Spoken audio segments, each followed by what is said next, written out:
대기 대순환을 했잖아. 그지? 대기 대순환을 했으니까 그 대기 대순환에 의해서 만들어지는 이제 표층 해수의 순환이라는 걸 할 거야. 표층 해수의 순환. 그럼 일단은 대기 대순환부터 이제 방향을 한번 잘 살펴보자고. 자, 대기 대순환을 보게 되면 여기 위도 이제 90도부터 해서 60도, 30도, 0도, 그 다음에 또 30도, 60도, 90도 해가지고 북위, 남위 이렇게 나뉘지, 그지?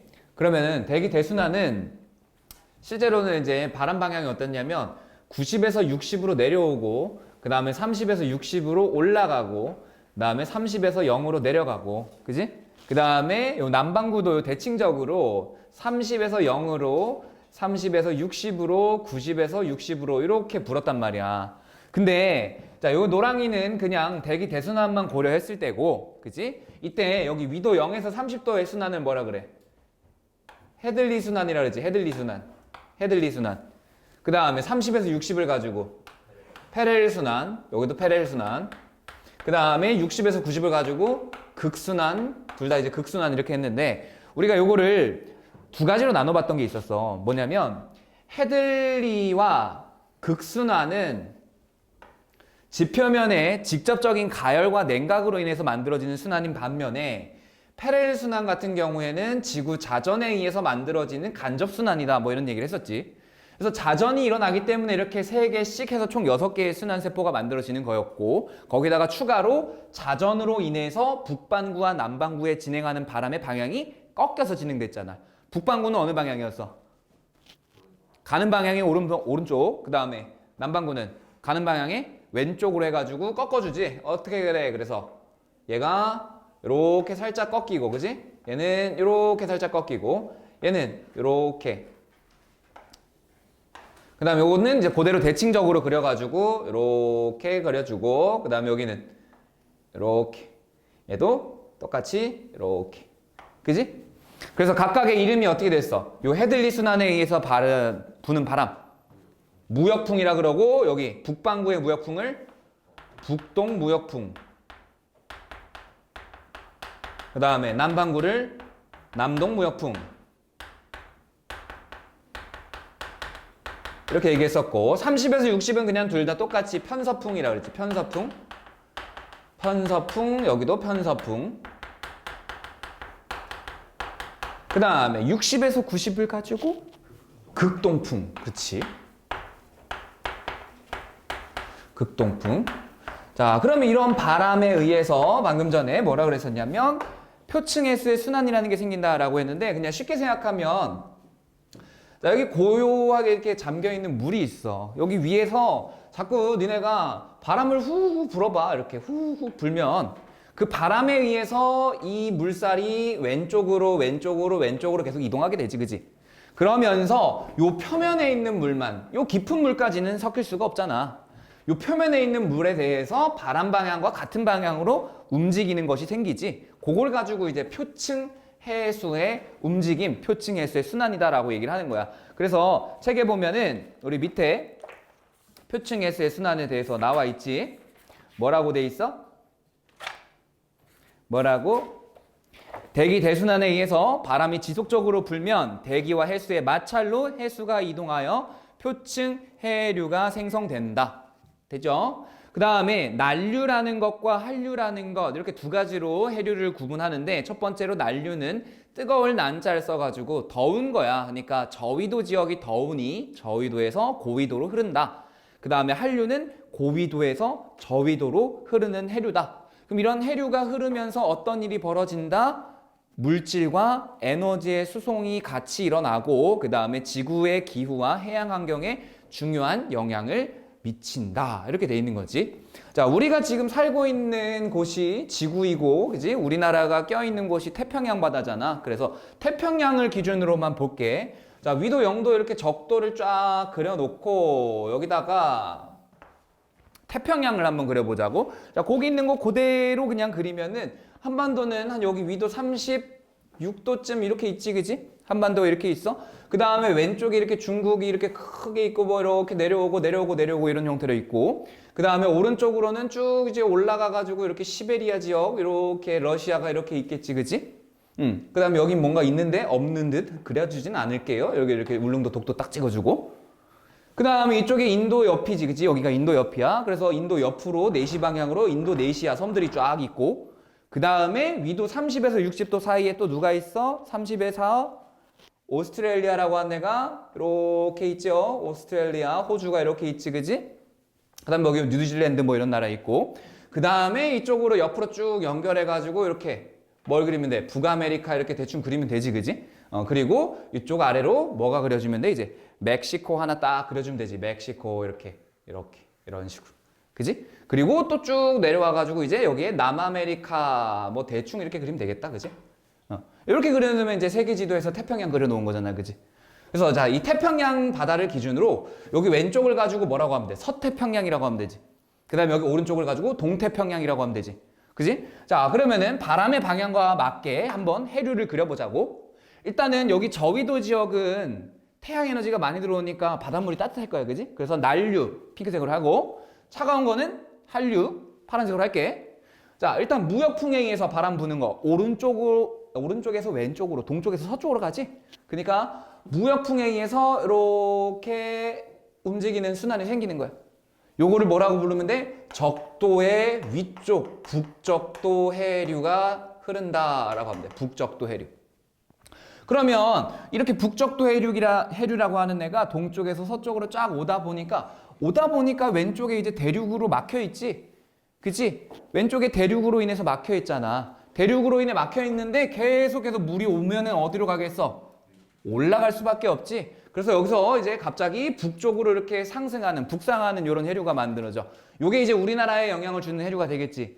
우리 중학교 때 많이 들었던 쿠로시오라고 하는 애야. 쿠로시오 해류. 자, 그러면 얘가 이렇게 올라왔다가 보니까 이제 위도 30도 지역, 편서풍 지역에 왔지. 편서풍 지역에 오니까 그대로 얘가 어디로 가는 거야? 이렇게 크게 위로 도는 거야, 이렇게. 됐어요? 자, 여기를 뭐라고 하면 돼? 북태평양 해류. 북태평양 해류. 자, 그러면은 이렇게 생각해보자. 여기 적도 근처의 바닷물은 따뜻했는데 올라가면 올라갈수록 바닷물이 차가워지지. 자, 바닷물이 차가워지니까 따뜻한 해수가 가지고 있던 열 에너지를 주변으로 계속해서 퍼뜨려 줄 거 아니야. 그러면 얘가 이제 다시 어떻게 되겠어? 차가운 바닷물이 되겠지. 자, 차가운 바닷물이 되어가지고 이쪽으로 왔는데 보니까 북아메리카 대륙이 있지. 그럼 이제 어디로 가야 돼? 부딪혀가지고 이렇게 돌거나 아니면은 아래로 돌아서 내려오는 이런 형태로 돌아갈 거란 말이야. 이렇게 아래로 내려오는 애를 가지고 뭐라 그래? 캘리포니아 해류라 그래. 됐어요? 자, 그 다음에 몇몇 가지 좀 더 거려주자면 여기가 북극해가 있는 곳이잖아. 그치? 자, 그럼 북극해가 있는 곳, 여기 극동풍해에서 막 이렇게 해수가 움직이고 있는데 여기 러시아 지역하고 알래스카 지역 사이가 비어있지? 그 사이 빈 공간으로 이렇게 해류가 내려오기도 해. 이렇게. 자, 내려와서 이쪽 오른쪽으로 합류하기도 하고 왼쪽으로 이렇게 합류하기도 해. 그래서 이렇게 왼쪽으로 합류해서 우리나라에 영향을 주는 해류를 가지고 뭐라고 불러? 북한 한류라고 부르고 얘는 오야시오 해류라 그래. 오야시오 해류. 자, 이런 식으로 우리나라에도 영향을 주는 한류가 있다라는 거. 자, 그 다음에 남반구로 가보면은 남반구도 똑같아. 남반구도 남동무역풍에 의해서 동쪽에서 서쪽으로 부는 해류가 있어. 자, 이렇게 해류가 일어납니다. 이거를 뭐라고 하면 돼? 적도의 남쪽에서 만들어진다. 남적도 해류. 자, 그러면 남적도 해류가 또 가다 보니까 이제 또 뭐가 있어?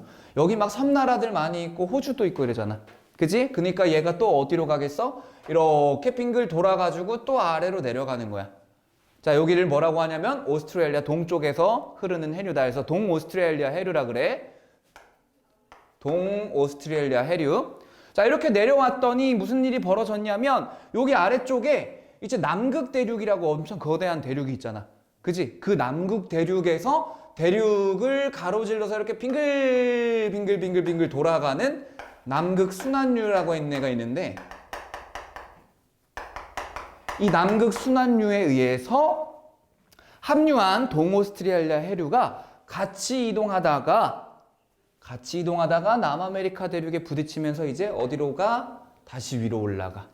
얘를 가지고 뭐라고 하냐면 페루 해류라 그래. 페루 해류. 아시겠죠? 자, 그러면 여기서 이제 우리가 기억해야 되는 것들을 체크해 볼게. 노란색으로. 자, 여기 지역을 뭐라고 하냐면 아열대 지역이라 그래. 위도 30도 부근 있죠? 여기 위도 30도 부근에 가지고 아열대 지역이라 그래. 그래서 북반구의 아열대 순환은 시계 방향으로 일어나고 남반구의 아열대 순환은 그거의 대칭적인 반시계 방향으로 일어난다. 됐죠? 자, 그 다음에 두 번째. 여기 남극순환류라고 하는 애가 있는데 이 녀석 되게 애매하게 위도 60도, 여기 60도 근처에 막 움직이고 있잖아. 그치? 근데 이 녀석이 이동하는 방향을 잘 봐봐. 편서풍이랑 방향이 같아? 극동풍이랑 방향이 같아? 편서풍이랑 방향이 같지? 자, 얘가 위도 60도보다 조금 더 높은 위도에서 막 만들어지기도 하는데 바람의 방향과 비교해 보면은 이 남극순환류는 편서풍에 의해서 만들어진 거다. 요거 하나 체크해 주시고요. 그 다음에 이제 마지막으로 하나 남았어. 자, 뭔가 되게 이상한 애가 하나가 있거든? 어디에 있냐면 여기 적도에 있어. 적도는 완전히 바람이 불지 않는 지역이야. 그래서 적도 지역은 무풍지대라 그러는데 이 적도 지역에 보면은 북적도 해류하고 남적도 해류랑 방향이 반대로 일어나는 그런 해류가 하나가 있어. 이걸 뭐라고 하냐면 적도 지역에서 반대로 흐르는 해류라고 해서 적도 반류라 그래. 자, 이 적도 반류는 그럼 왜 생기냐면 그냥 쉽게 생각했을 때 우리가 수조에다가 물 받아 놓고 계속 이렇게 한쪽으로 밀어봐. 계속 한쪽으로 민다고 해서 이쪽이 수변이 높아지고 이쪽이 수면이 낮아지고 잠깐 동안은 그러지. 그치만 자꾸 물이 채워져 들어오지. 자, 그거랑 똑같아. 봐봐. 북적도 해류랑 남적도 해류가 물을 계속 서쪽으로 보내주고 있잖아. 계속 서쪽으로 보내주고 있으니까 서쪽은 물의 수위가 높아지고 동쪽은 물의 수위가 낮아지니까 높이차가 발생하지. 이 높이차를 채워주기 위해서 적도 반류라고 하는 게 흐르는 거다. 알겠어요? 자, 그러니까 적도 반류는 서태평양과 동태평양, 서쪽과 동쪽의 높이차, 해수면의 높이차를 줄이기 위해서 흐르는 해류다라고 생각하면 돼. 물은 항상 높은 곳에서 낮은 곳으로 흐르니까 높은 곳이 있으면 낮은 곳으로 흘러내려가겠지. 서쪽이 상대적으로 높고 동쪽이 상대적으로 낮기 때문에 이렇게 반대로 채워져 흐르는 해류가 생긴다. 알겠죠? 그러니까 지금 여기다가 그려놓은 해류는 전부 다 뭐 때문에 생기는 건데 바람에 의해서 생기는 건데 적도 반류라고 하는 애는 바람 때문에 형성된 게 아니라 원타가 뭐 때문에? 서쪽과 동쪽의 해수면 높이차 때문에 발생한 것이다. 체크해놔야 되겠지? 이 졸라 중요한 거를 내가 지금 노란색으로 쓰는 것들이 다 졸라 중요한 것들인데 북반구 아열대 순환은 시계 방향, 남반구 아열대 순환은 반시계 방향, 그 다음에 남극순환류는 편서풍에 의해서 발생한 거다. 그 다음 적도 반류라는 거는 서쪽과 동쪽의 해수면 높이차를 줄이기 위해서 높이차에 의해서 발생하는 해류다라는 거. 자, 그러면은 여기 바다 어디야? 지금 아메리카 동쪽이잖아. 여기 바다 뭐라 그래? 여기 바다 북아메리카 동쪽, 남아메리카 동쪽, 여기 바다 어디라 그래?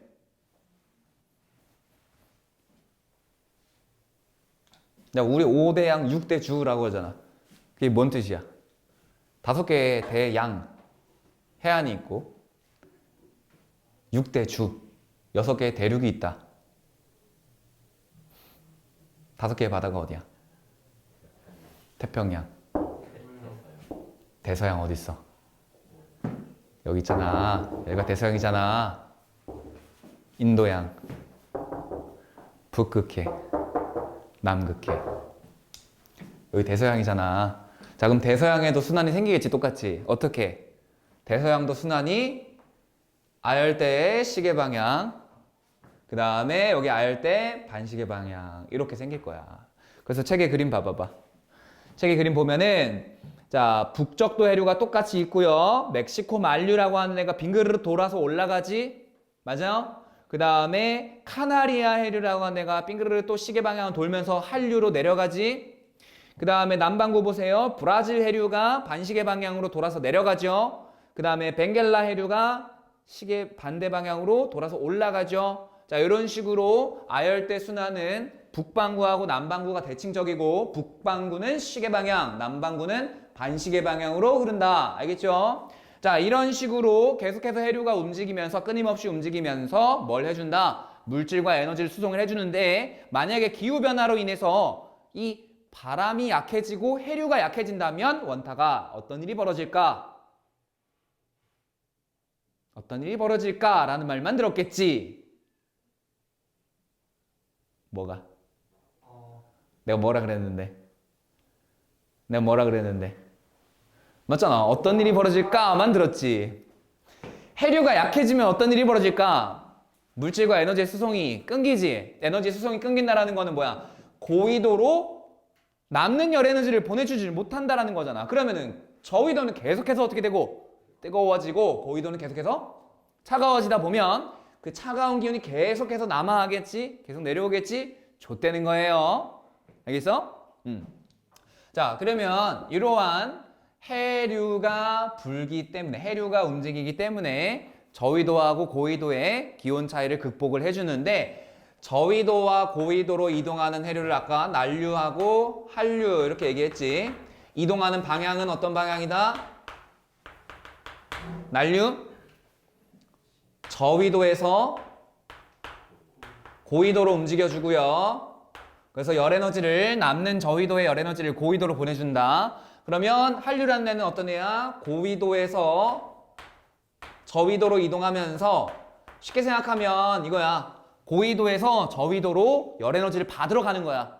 그러면 받아서 난류가 됐지. 그럼 그거를 고위도로 보내주는 거야. 알겠어요? 자, 그러면 난류하고 한류의 특징은 몇 가지만 적어볼게. 일단 첫 번째, 수온은 어때? 난류가 상대적으로 높고 한류는 상대적으로 낮지. 이 수온에 의해서 어떤 일이 또 벌어지냐면 염분, 해수의 염분, 짠맛이 나냐 싱겁냐 이거 물어보는 거야. 자, 난류하고 한류 중에 누가 더 짤까? 자, 짠 것과 싱거운 것의 근본적인 원인을 생각해봐. 소금이나 이런 염류가 많이 들어있으면 짜잖아. 그치? 반대로 물이 많이 들어있으면 싱겁잖아. 난류라는 건 수온이 높으니까 물이 증발을 아주 잘하겠지. 그러니까 염분은 어떻게 나타난다? 높게 나타난다. 자, 그 다음에 한류는 상대적으로 고위도에서 만들어진 거기 때문에 이 고위도 지역에 뭐가 있지? 빙하가 있지. 그 빙하가 녹은 물이 공급되면서 여기는 싱거워지는 거야. 그래서 염분은 상대적으로 낮다. 이렇게 됐죠? 그 다음에 난류하고 한류의 특징 중에서 용존산소량이라는 게 있어. 용존산소. 자, 용존산소량이라는 말은 뭐냐면 용존, 녹아있는, 용해되어 있는 산소의 양을 얘기하는 거야. 자, 기체가 물속에 녹아있을 수 있는데 그러니까 아가미로 호흡을 하는 어류들이 바닷속에 사는 거 아니야? 이 용존산소량이라고 하는 거는 온도가 높은 곳에서 낮은 곳에서 더 많다. 낮은 곳에서 더 기체가 잘 녹는다. 이렇게 됩니다. 자, 그래서 난류라는 애하고 한류라는 애의 특징 이렇게 봤고, 자, 그러면은 여기다가 해류의 방향을 결정지어준 요소를 한번 적어볼게. 자, 해류의 방향은 지금 우리 그림을 보게 되면은 동쪽에서 서쪽으로 또는 서쪽에서 동쪽으로 이동하는 해류가 있지. 그 다음에 또 어떤 방향이 있어? 남쪽에서 북쪽이나 북쪽에서 남쪽으로 흐르는 해류가 있지. 자, 해류의 방향이 동서방향이다. 동서방향이라는 거는 누구 때문에? 바람이 직접적으로 서쪽으로 불거나 동쪽으로 불지. 그래서 동서방향의 해류는 근본적인 게 뭐 때문이다? 대기의 순환으로 인한 바람 때문에 만들어진 거다. 근데 남북방향으로 만들어지는 거 있었지? 예를 들자면 쿠로시오라든가 캘리포니아 아니면 페루와 동오스트레일리아 해류 이런 것들은 왜 저렇게 꺾여서 올라가거나 내려갔지? 땅, 대륙 분포 또는 수륙 분포 때문에 라고 하면 되지. 됐습니까? 자, 이런 식으로 해류의 방향은 바람에 의해서와 수륙 분포에 의해서 결정이 된다. 그러니까 수륙 분포가 아주 중요한 요소가 된다는 거지. 그러니 우리 지난 시간에 했던 지질 시대의 판게아가 만들어졌을 때 판게아로 인해서 해류의 방향이 굉장히 어떻게 됐어? 단순해졌지. 왜? 지금은 대륙이 여기저기 흩어져 있으면서 이쪽에도 있고 이쪽에도 있으니까 여기는 올라가기도 하고 여기 내려가기도 하고 이렇게 좀 복잡해졌지만 판게아가 형성됐을 때는 대륙이 하나밖에 없으니까 요 하나의 대륙에 해류가 돈다면 그냥 바깥쪽으로만 빙글빙글 도는 형태로 단순하게 나타났을 거 아니야. 맞지? 그래서 남북 방향으로 수륙 분포가 변화했기 때문에 남북 방향으로 해류가 흐른다라고 생각을 하면 되겠죠. 자, 여기까지가 이제 기본적인 표층의 해수 순환이야. 자, 밑에 개념 확인 문제 넘어가 봅시다. 대기와 해수의 순환에 의해서 어느 지역의 저위도의 과잉 에너지가 어디로? 고위도로 이동하여 에너지 불균형입니다. 군형이 아니라. 대기 대순환에 의해 북반구와 남반구에서 각각 몇 개의 순환이 나타났지? 북반구의 순환 몇 개? 몇 개? 앞에 봐봐. 여기 몇 개? 3개. 남반구도 3개. 그래서 각각 3개의 순환이 대칭적으로 나타난다. 저위도에서 고위도로 흐르는 해류를 뭐라고 하죠? 난류. 고위도에서 저위도로 흐르는 해류를 한류. 이렇게 얘기하지. 그래서 난류와 한류 방향 잘 보시고요. 난류하고 한류의 특징 잘 보세요. 자, 그 다음에 이제 99쪽으로 넘어가면은 대망의 제일 어려운 파트야. 엘니뇨라고 하는 거예요. 엘니뇨. 자, 엘니뇨는 어떤 현상이냐면 주로 이제 남태평양, 태평양 적도 부근의 해안에서 일어나는 건데, 자, 태평양 여기 있지? 적도 근처의 태평양이면 여기 남적도 해류나 북적도 해류 요거에 의한 현상이다라고 보면 되지? 자, 근데 요거는 지금 동쪽에서 서쪽으로 이동하는 해류니까 누구 때문에 만들어져? 바람 때문에. 어떤 바람 때문에? 무역풍이라는 바람 때문에. 자, 무역풍이라는 바람 때문에 동쪽에서 서쪽으로 이렇게 해류가 만들어지는데 이 무역풍에 변화가 생기는 거야. 만약에 무역풍이 더 강해진다면 해류가 더 강해지겠지? 그러면 그로 인해서 기후변화가 나타날 수 있다는 거. 무역풍이 만약에 약해졌어. 그러면은 바람이 잘 안 부니까 해류가, 원타가 어떻게 되겠다? 어떻게 돼? 일어나. 무역풍이 약해지면 해류가 약해지니까 따뜻한 해수의 공급이 끊기겠지. 그러면 그로 인해서 또 기후변화가 나타나겠지. 우리는 그러한 기후변화에 대해서 다 볼 거야. 자, 그러면 요 남태평양 지역의 평상시는 어떻고, 그 다음에 엘니뇨라는 시기에는 어떻고, 그 다음에 책에는 없지만 라니냐라는 시기도 있어요. 이 시기는 어떻냐? 그래서 3가지 시기에 대해서 볼 거야. 자, 평상시에는 우리 여기 남태평양 지역을 보게 되면 여기 이제 오스트레일리아, 그지? 호주도 있지만 여기 인도네시아도 있지, 그지? 그래서 우리 왼쪽에다가는 인도네시아를 쓸 거고, 그 다음에 오른쪽엔 여기 대륙에 페루가 있지, 그지? 남아메리카. 자, 페루가 있어, 페루. 그러면 인도네시아가 섬나라니까 뭐 섬 이렇게 하나 그려주고 섬 이렇게 그려줬어. 그 다음에 페루는 대륙이니까 대륙 이렇게 크게 하나 그려줬어. 자, 그럼 그 사이에 바닷물이 이렇게 막 채워져 있겠지, 그지? 요게 뭐야? 태평양 바다가 되는 거지? 자, 여기 태평양 바다에 남적도 해류라는 게 불어. 맞아? 자, 남적도 해류가 페루에서 인도네시아 쪽으로 이렇게 막 이동하지? 그러면 생각해보자. 무역풍이 이렇게 막 불고 있어. 무역풍이 막 이렇게 불고 있으니까 남적도 해류가 만들어지면서 서쪽, 태평양의 서쪽인 인도네시아 쪽에다가 난류를 막 공급해주는 거지. 그러면 생각해보자. 난류가 막 공급되면서 물이 공급되니까 서태평양 쪽으로 물이 조금 더 이렇게 많이 올라가 있는 이런 형태가 만들어지겠네? 그지? 자, 그러면 이제 인도네시아 쪽의 날씨라든가 기후를 한번 생각을 해보자. 따뜻한 횟수가 공급이 되니까 수온은 어떻겠다 얘네들. 수온은 상대적으로 높게 나타나겠네. 자, 수온이 높게 나타나면은 우리 그 따뜻한 공기가 만들어지겠지 당연히. 그 따뜻한 공기로 인해서 상승하는 기류가 만들어진다라고 하면 맞나요? 맞아요? 공기가 가열되면 상승된다 그랬잖아. 자, 그럼 상승하는 기류를 여기다 그려보자. 상승하는 기류를 그려보면 쭉 올라가. 근데 이렇게 상승하는 기류가 만들어지면 여기 뭐가 만들어지지? 우리 상승하는 기류 만들어진다. 그러면 공기가 상승하고 단열 팽창을 하면서 온도가 내려가니까 수증기가 응결되어서 구름이 만들어진다. 세트로 다 외워야 되지. 다시 상승하는 공기는 뭐 한다? 단열 팽창을 하기 때문에 온도가 내려가서 수증기가 응결하고 그래서 구름이 만들어진다. 이렇게 세트로 했었잖아. 자, 여기 위에다가 인도네시아 쪽에다가 구름을 막 만들어지는 거야. 그러니까 비가 잘 오겠네 여기는. 자, 조금 구름도 만들어져 있으니까 흐린 날씨에다가 비가 조금 내리는 그런 날씨다 라고 정리하면 되겠지. 자, 우리 지금 평상시 보고 있는 거야. 평상시. 그럼 페루 쪽은 어떨까? 자, 물이 계속해서 서쪽으로 빠져나가고 있지. 물이 계속 빠져나가면 이쪽이 물이 없잖아. 그치? 자, 물이 없는데 어디서 뭔가 채워줘 막.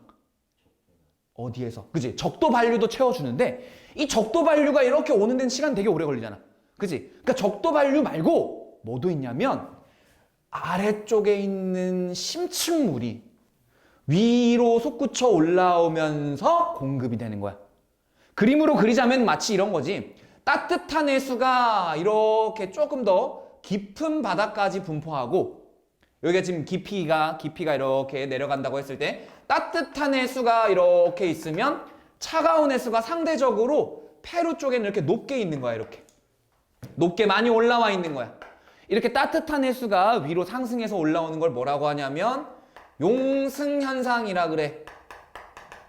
자, 이 용승현상으로 인해서 차가운 바닷물이 위로 공급되니까 이 페루 앞바다의 수온이 어떻게 돼요?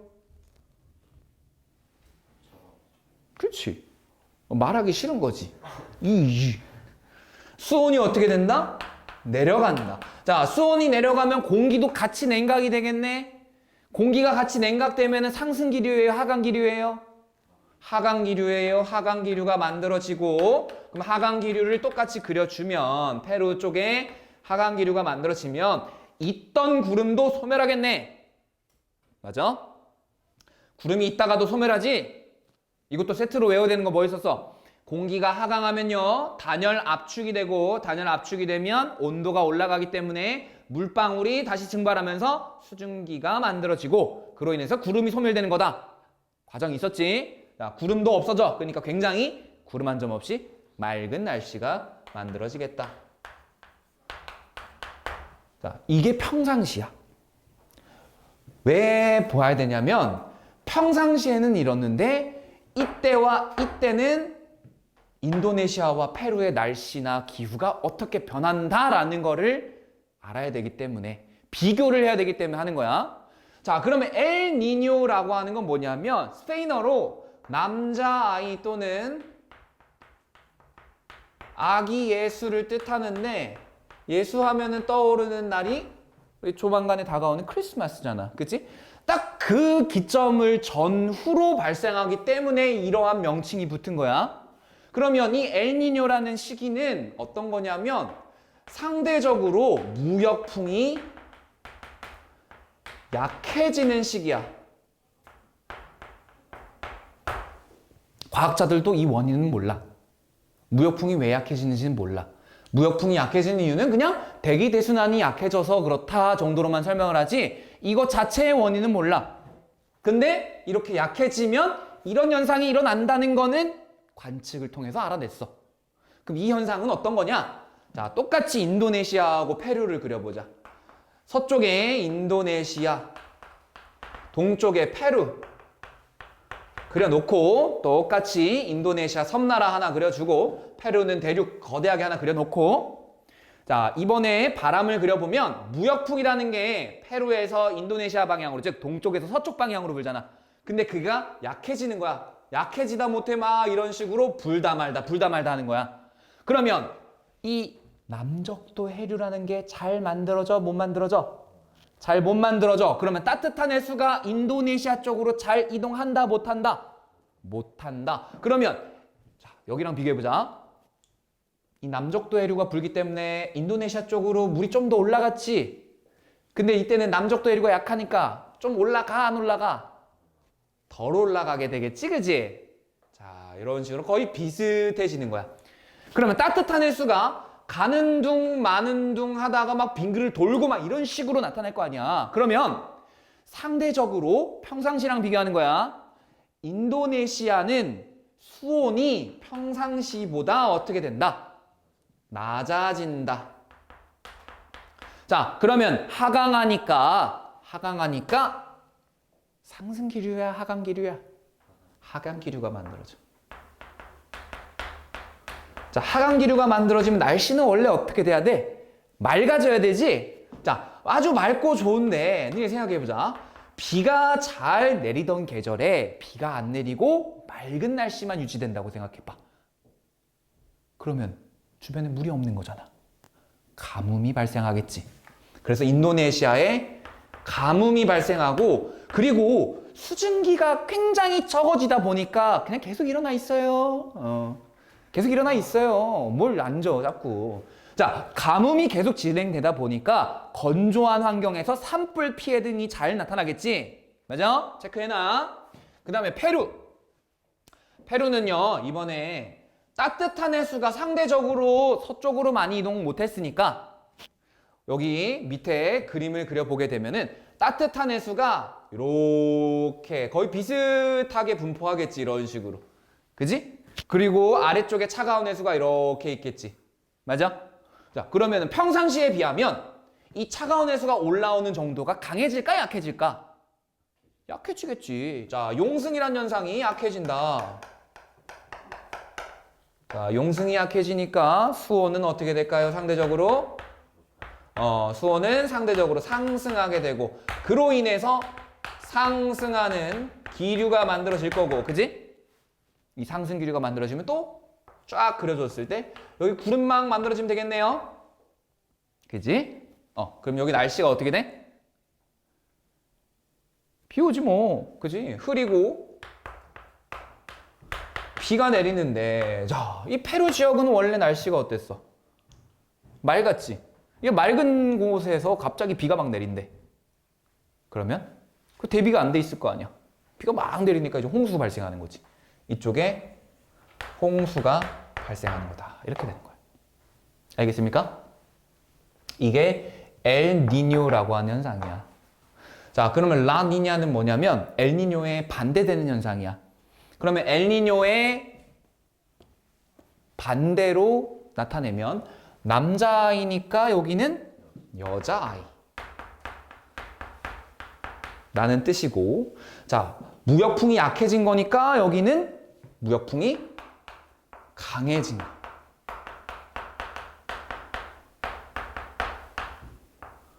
자, 무역풍이 강해지면 어떻게 될까? 이 남적도 해류가 더 세지지. 자, 똑같이 한번 인도네시아하고 여기다가 페루 그려가지고 한번 또 그려봅시다. 자, 인도네시아 섬나라 이렇게 있고 페루 대륙이 이렇게 있어. 그러면 이번에 남적도 해류가 강해지니까 페루 쪽에 있는 바닷물이 막 올라가서 인도네시아는 살짝 수위가 높아지고 페루는 살짝 수위가 낮아지겠지? 맞아요? 자, 그리고 따뜻한 물의 분포를 보게 되면 얘처럼 그려봐. 따뜻한 물의 분포를 그려보면은 쭉 엄청나게 따뜻한 물이 많이 이동하겠지, 그지? 따뜻한 물이 엄청나게 이동한단 말이야. 그럼 상대적으로 찬바닷물은 어디에 많이 있겠어? 페루 쪽에 많이 있겠지? 자, 요거 그대로 그냥 글만 쓰면 돼. 인도네시아의 수온은 평상시보다 어떻게 된다? 높아진다, 상승한다. 자, 그러면 상승 기류가 어떻게 되겠어? 더 강해지고 하겠지. 그러면 비구름이 어마어마하게 잘 만들어질 거 아니야. 야, 안 그래도 비 내리던 곳인데 더 내리게 생겼네? 그럼 어떻게 돼? 홍수지 뭐. 그치? 야, 여기 홍수. 비 졸라 많이 오면 그냥 홍수야. 자, 그럼 페루는 어떻게 돼? 차가운 바닷물이 되게 많이 올라왔지. 그러니까 뭐야? 용승이라는 현상이 어떻게 된 거야? 더 강해졌다 이러면 되지. 그러면 수온은 더 어떻게 됐고요? 더 내려갔고요. 그러니까 하강 기류가 더 강해졌습니다 이러면 되겠지. 그럼 날씨가 너무 맑아져서 완전 구름 한 점 없는 데다가 수증기도 거의 없는 그런 날씨가 되는 거잖아. 가뭄이 오고요. 건조하니까 산불이 주로 발생하는 그런 날씨가 되겠다. 됐어요? 여기까지 됩니까?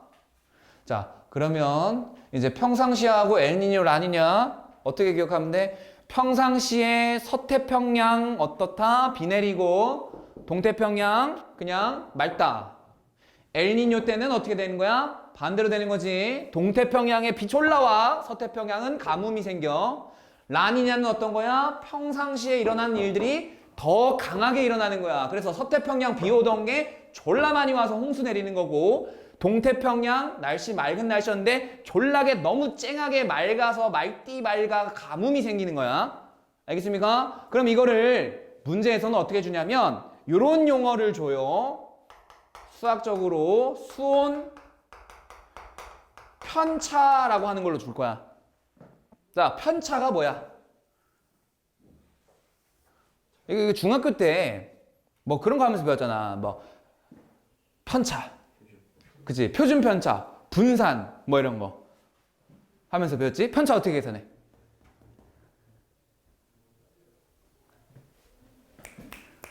야, 별량들이 있으면 별량을 다 나눈 값을 뭐라 그래? 별량의 합을 나눈 값.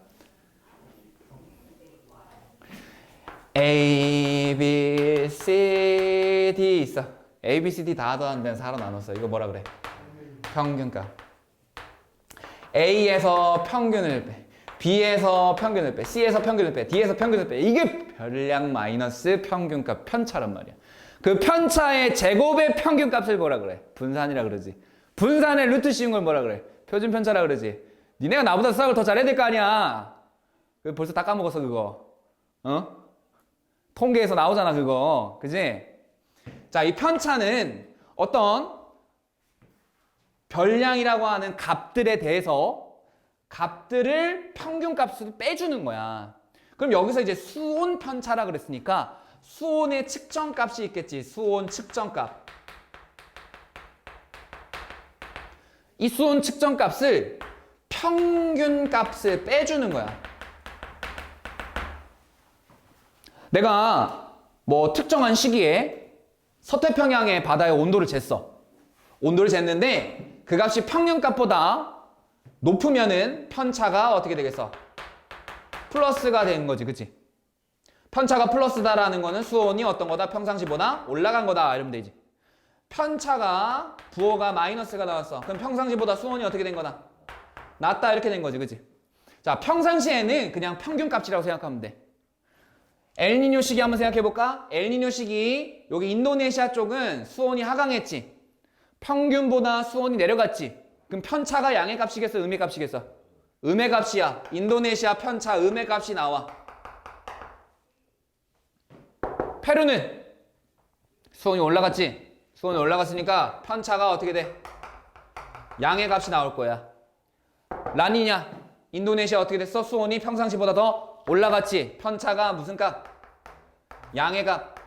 페루는 편차가 음의 값. 이렇게 나올 거야. 자, 문제에서 어떻게 줄 거냐? 인도네시아하고 페루 그림 하나 주고 그 그림 하나에다가 수온의 편차를 나타낸 것이다 라고 해서 뭐 왼쪽에다가 뭐 예를 들어서 마이너스 3, 마이너스 2, 마이너스 1, 여기 플러스 1, 여긴 0, 뭐 플러스 2, 플러스 3 이런 식으로 줄 거야. 자, 여기가 서태평양이고 여기가 동태평양이야. 지금 이 그림 보면은 어떻게 된 거야? 서태평양은 수온이 어떻게 됐다? 내려갔다. 여기 동태평양은 수온이 어떻게 됐다? 올라갔다. 그러면 평상시야, 엘니뇨야, 라니냐야? 엘니뇨가 되겠지? 왜? 서태평양이 마이너스고 동태평양이 플러스니까. 자, 근데 만약에 반대로 뭐 이런 식으로 플러스 3이고 플러스 4고 플러스 2, 여긴 0, 여긴 마이너스 1, 마이너스 0.5 이런 식으로 나타났다. 그러면 뭐야? 서태평양은 온도가 더 올라갔고요. 동태평양은 온도가 더 내려갔습니다. 그러니까 뭐야 이거? 라니냐 시기가 되는 거야. 문제 이렇게 나올 거라고. 알겠어? 자, 그 다음에 한 가지 더. 우리가 지금 서태평양, 동태평양 부르는 거는 기준이 어디야? 어딜 기준으로 서고 어딜 기준으로 동이야? 태평양을 기준으로지. 서태평양, 동태평양이라 했으니까. 맞아? 야, 이 태평양 바다를 기준으로 여기 왼쪽이니까 서쪽이고 오른쪽이니까 동쪽이야. 여기가 서태평양이고 동태평양이야. 근데 니네를 낚는 걸로 뭐가 나오냐면, 자, 여기 지구를 그려놓으니까 지도를 봤을 때 지금 가로선으로 나타낸 걸 위도라 그러잖아. 자, 위도가 0도고 30도, 60도, 90도, 30, 60, 90 이렇게 되잖아. 그러면 우리가 좌표를 나타낼 때는 보통 어떻게 해? 모눈을 그려놓고 가로축 값하고 세로축 값으로 딱 찍어놓잖아. 그래서 3,2 뭐 이런 식으로. 그럼 얘도 마찬가지야. 위도 30도에 세로선 몇 도 지역 이렇게 나타난단 말이야. 이 세로선을 가지고 뭐라고 하냐면 경도라 그래. 경도. 근데 이 우리나라를 지나가는 여기가 경도선이 어떻게 되냐면 130도 2라고 적혀 있어. 그럼 이것만 보고 다들 뭐라고 생각해? 씨발 여기 동쪽이네. 이러지 마 제발. 나 미리 얘기하는 거야. 자, 이 132라고 하는 건 뭐야? 얘를 한글로 나타내면 동경 130도라는 거야. 경도라고 하는 세로선을 가지고 동쪽 방향으로 130도 떨어져 있다라는 거야. 그럼 여기 이쪽 페루 쪽이 있지? 이 페루 쪽은 뭐라고 나와 있냐면 이 페루 쪽은 70도 W라고 나와 있어. 이건 뭐야 그러면? 서경 70도 얘기하는 거야. 이 경도라고 하는 녀석의 기준은 어디 있냐면 여기 유라시아 대륙 쭉 넘어가서 이쪽에 하나 섬나라 있어. 영국이야. 이 영국 기준이야. 영국을 지나는 가로선 있지? 세로선. 얘를 기준으로 130도 떨어져 있는 거야. 얘를 기준으로 대서양 지나서 70도 떨어져 있는 거야. 영국 기준이기 때문에 여기가 동경이 되는 거고 여기가 서경이 되는 건데 우리는 지금 기준이 뭐냐면 태평양 기준으로 이쪽과 저쪽이잖아. 태평양 기준으로 서쪽이고요. 태평양 기준으로 동쪽이지만 영국 기준으로 해서는 130도 이스트고 70도 웨스트란 말이야. 그러니까 경도라는 거의 기준과 우리가 서태평양, 동태평양이라고 부르는 기준이 다르기 때문에 이스트만 보고 동쪽이라고 생각하면 안 돼. 거기 아까 우리 98페이지에도 보면 세계지도 나와 있잖아. 세계지도 보면은 나와 있지. 거기에 우리나라가 지나가는 쪽 근처에 120도 이렇게 있고, 그치? 그 다음에 남아메리카, 북아메리카 이쪽에 120도, 그 다음에 60도 이렇게 있지? 거기 보면은 남아메리카 쪽은 60도 웨스트라고 돼 있고, 그치? 우리나라가 지나가는 쪽 근처는 120도 이스트라고 돼 있잖아. 이게 누구 기준이라고? 영국 기준이라고. 그러니까 봐봐. 저기 0도 찍혀 있는 거 세로선 쫙 그어보면은 거기 위에 영국이 있어. 알겠어요? 요 이스트 웨스트의 경도는 영국 기준으로 하는 거라서 나타나는 거예요. 우리는 태평양을 기준으로 서쪽이냐 동쪽이냐 보는 거야. 그러니까 헷갈리지 마세요. 그림에 그냥 아무것도 안 주어지고 요 경도만 준다라고 하는 거는 니네 낚으려고 내는 문제들이야. 100% 무조건 바다 끼고 서쪽 동쪽이야. 그림을 뒤집어서 나타내는 새끼는 죽일 거야 내가. 그림을 뒤집어서 나타내는 선생님이 있으면 내가 쫓아가서 죽일 거야. 절대로 그림 거꾸로 안 낼 거야. 웬만하면 태평양 기준으로 이렇게 하면 저기 뒤에 2라고 안 적지 않아요? 아니야. 태평양 기준으로 해도 여기다 2라고 적고 여기다 W라고 적어. 왜냐하면 이 경도는 무조건 얘 기준이기 때문에. 이 경도라고 하는 거는 무조건 얘를 기준으로 하자라고 정해놨기 때문에 태평양 그림만 줘도 여기는 130도 이스트라고 여기는 70도 웨스트라고 줄 거야. 무조건 문제에서. 뒤에 볼래? 내가 지금 찾아줄게. 자, 쭉 넘어가 봐. 쭉 넘어가서 어디 보냐면 저기 113페이지에 18번 문제 봐봐. 거기 지금 0도 10 north, 10, south 다 있지. 그치? 세로 쪽에. 가로 쪽을 봐봐. 어떻게 돼 있어? 140 east, 180, 140, 100 west. east, west 이렇게만 준다고. 근데 우리가 보는 거는 누구 기준이라고? 바다 기준이야. 바다를 찍고 바다의 왼쪽이 서쪽이지? 바다의 오른쪽이 동쪽이지? 그게 서태평양이고 동태평양이 되는 거야. 알겠니?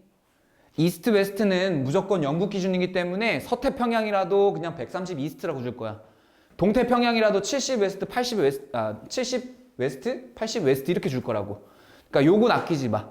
그러니까 엘니뇨에서는 두 가지만 딱 기억하면 돼. 물론 이 기후의 변화, 날씨의 변화는 당연히 알아야지.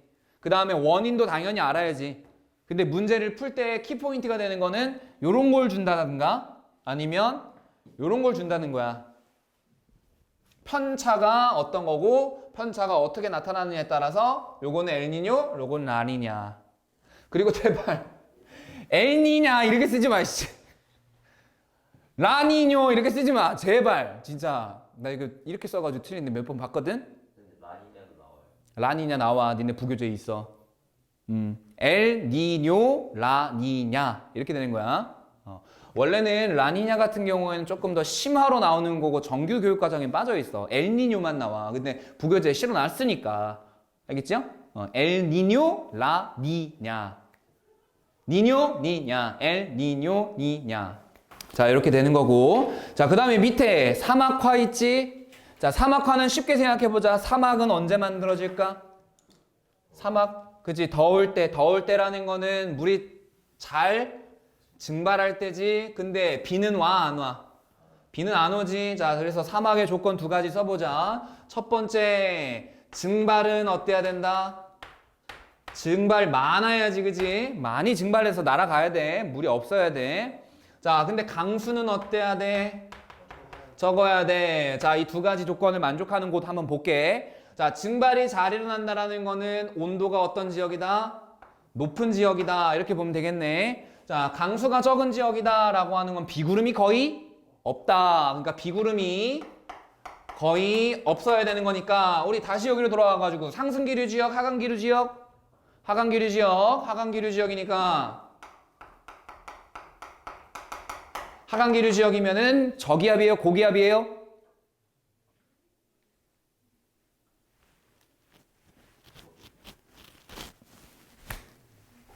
고기압.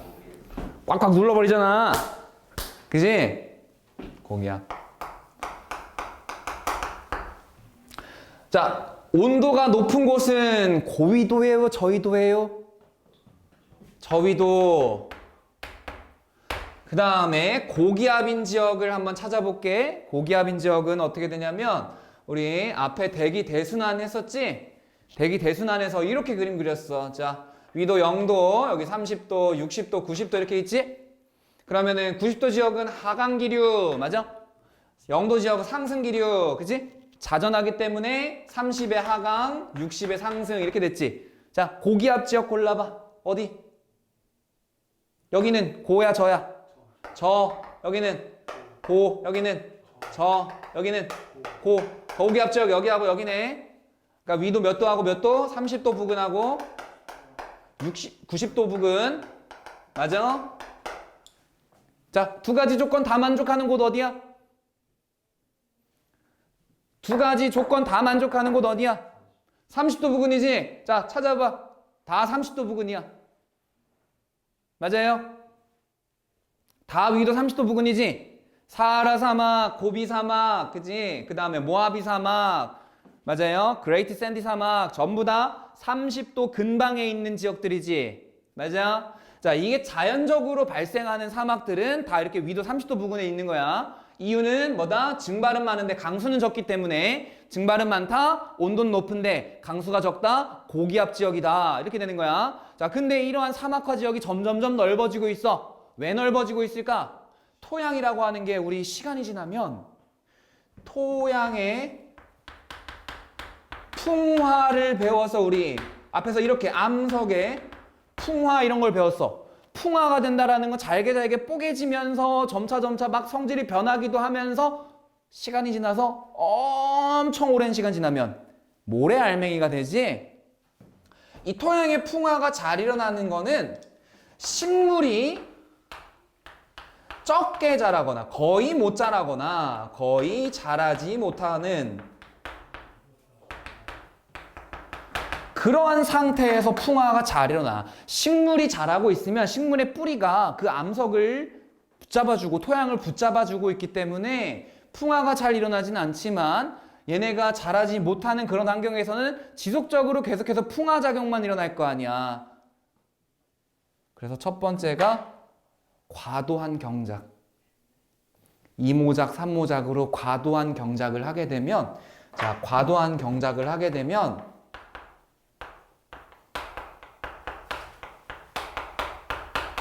토양의 무기물이 엄청나게 많이 줄어들 거야. 왜? 식물들이 다 빨아당기니까. 그러면 시간이 지나면 더 이상 식물이 자라기가 어려운 그런 토양이 되겠지. 그지? 자, 그 다음에 과잉방목. 이 방목한다라는 거는 보통 이제 뭐야? 그치? 소나 아니면 돼지 이런 애들 기를 때 풀어놓고 사는 건 얘기하는데 걔네 너무나 많이 풀어놓고 살게 되면은 걔네가 풀 다 뜯어먹는 거잖아. 그치? 그러니까 과잉방목으로 인해서 식물이 잘 자라지 못하게 되고, 그치? 식물이 잘 자라지 못하게 되고 전부 다 그냥 쑥대밭이 되는 거지. 황폐해지는 거지. 이렇게 되는 거지. 그 다음에 지나친 삼림벌목. 다 베버리는 거야, 나무를. 나무 다 베버리니까 이제 뭐 남은 건 이제 풍화하는 것밖에 없지. 그지? 자, 이런 것들에 의해서 사막화가 더 가속화되고 있다. 그러니까 원래 자연적으로 사막이 만들어져. 사하라 사막, 이거 인간이 만든 게 아니야. 기원전 3000년 전부터도 계속 있었어. 그지? 그런데 그게 점점 넓어지고 있다는 거지. 그게. 자, 이런 것들에 의한 거다. 그래서 뭐 한다? 식수와 식량도 부족하게 되고, 그 다음에 생태계가 파괴되고, 토양에 침식하고 황사도 더 많이 발생하게 된다. 그래서 이런 삼림벌채를 규제하는 것들, 이런 것들을 가지고 우리가 사막화가 더 일어나는 걸 막을 수 있다. 너네 부교재에는 국제적 환경협약이라고 해서 몇몇 가지가 나와 있어요. 자, 그거 그냥 내가 불러줄 테니까 쭉 적어봐. 1972년 인간환경선언 1972년 인간환경선언 스톡홀름에서 한 협약입니다. 그 다음에 많이 나오는 게 몬트리올 의정서 1986년 몬트리올 의정서. 얘는 오존층 보존을 위한 협약입니다. 오존층 보존. 그 다음에 1989년 바젤, 젤이 어이야, 어이. 1989년 바젤 협약, 국가 간의 폐기물 이동에 관한 협약입니다.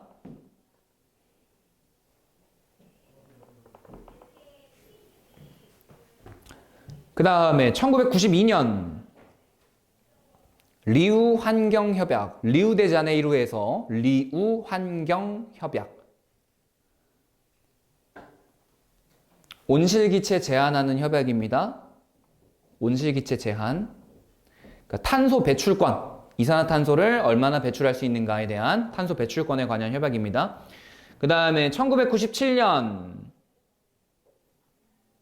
교토의정서.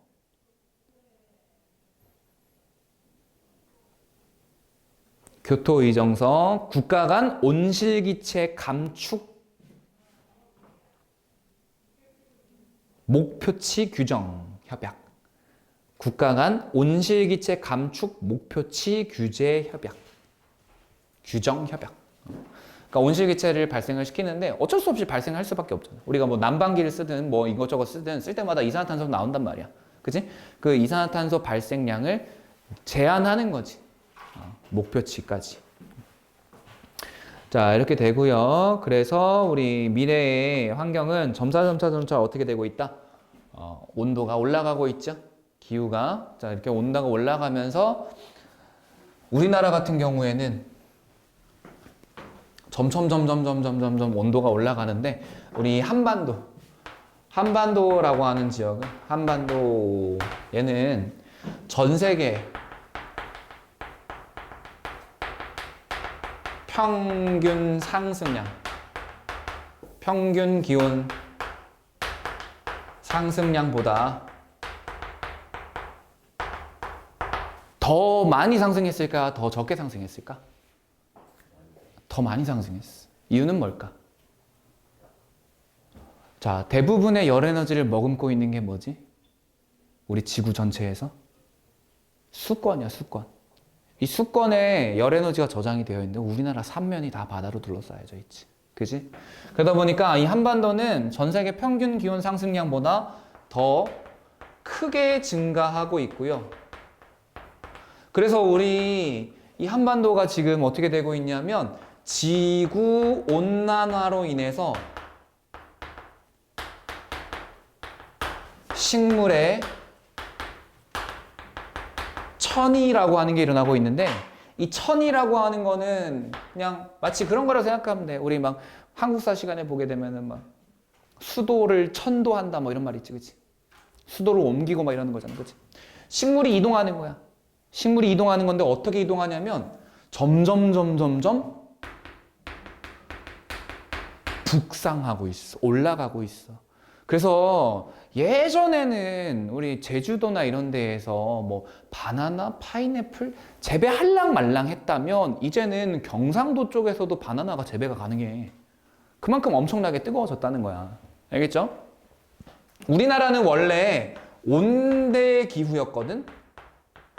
온대 기후였는데 이제 아열대 기후로 바뀌고 있어. 아열대 기후면 위도 한 20도, 10도 이쪽 지역이거든? 근데 아열대 기후로 바뀌고 있어, 우리. 우리 위도 30도 이상인데. 그치? 아열대 기후로 바뀌고 있어요. 그 다음에 봄에 기온이 상승하고 있으면서 봄이 빨리 찾아오지, 그치? 그래서 봄꽃의 개화 시기가 더 빨라지고 있다.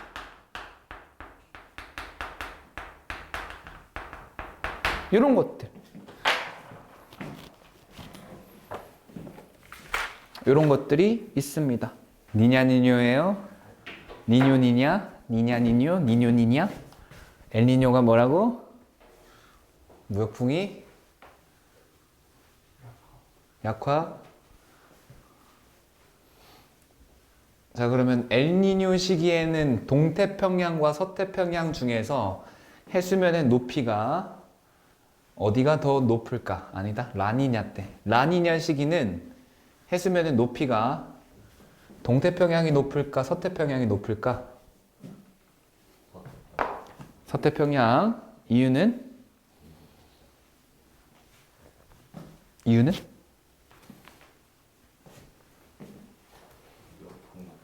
무액풍이 강해져서 남적도 해류가 강화되니까 해수가 서태평양으로 더 많이 공급이 된다. 이렇게 되지. 그래서 실제로 문제에도 그런 것들이 나옵니다. 우리 쉬운 거는 제껴놓고 뒤로 쭉 넘어가서 113쪽에 18번 아까 잠깐 봤던 문제지. 가와 나는 태평양의 적도 부근 해역에서 서로 다른 두 시기에 관측한 수온 편차. 자, 가는 서태평양의 수온이 편차가 어때? 뭐 0.5, 마이너스 0.5, 마이너스 1.0. 그 다음에 동태평양 쪽으로 갈수록 마이너스 2.5, 마이너스 0.5, 0 뭐 이렇지, 그치? 자, 근데 나시기는 어때? 나시기는 동태평양의 수온 편차가 플러스 양의 값이지. 자, 그러면은 지금 가시기하고 나시기가 뭐 엘니뇨인지 라니냐인지 평상시인지는 모르겠지만 일단 가시기는 뭐라고 볼 수 있어? 확실한 거는 나시기는 엘니뇨다. 나는 확실히 엘니뇨야. 왜?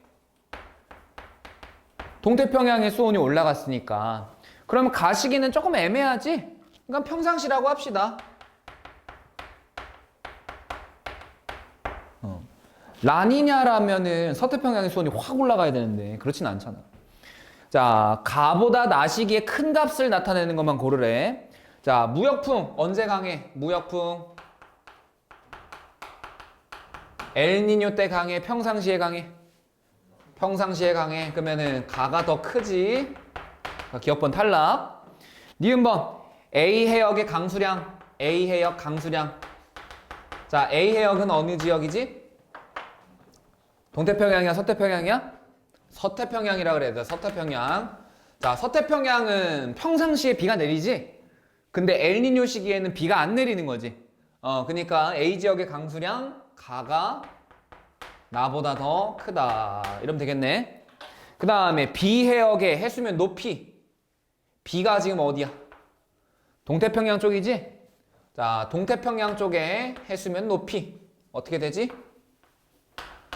자, 잘 안 되면, 머릿속으로 안 되면 그려봐. 그려보면 돼.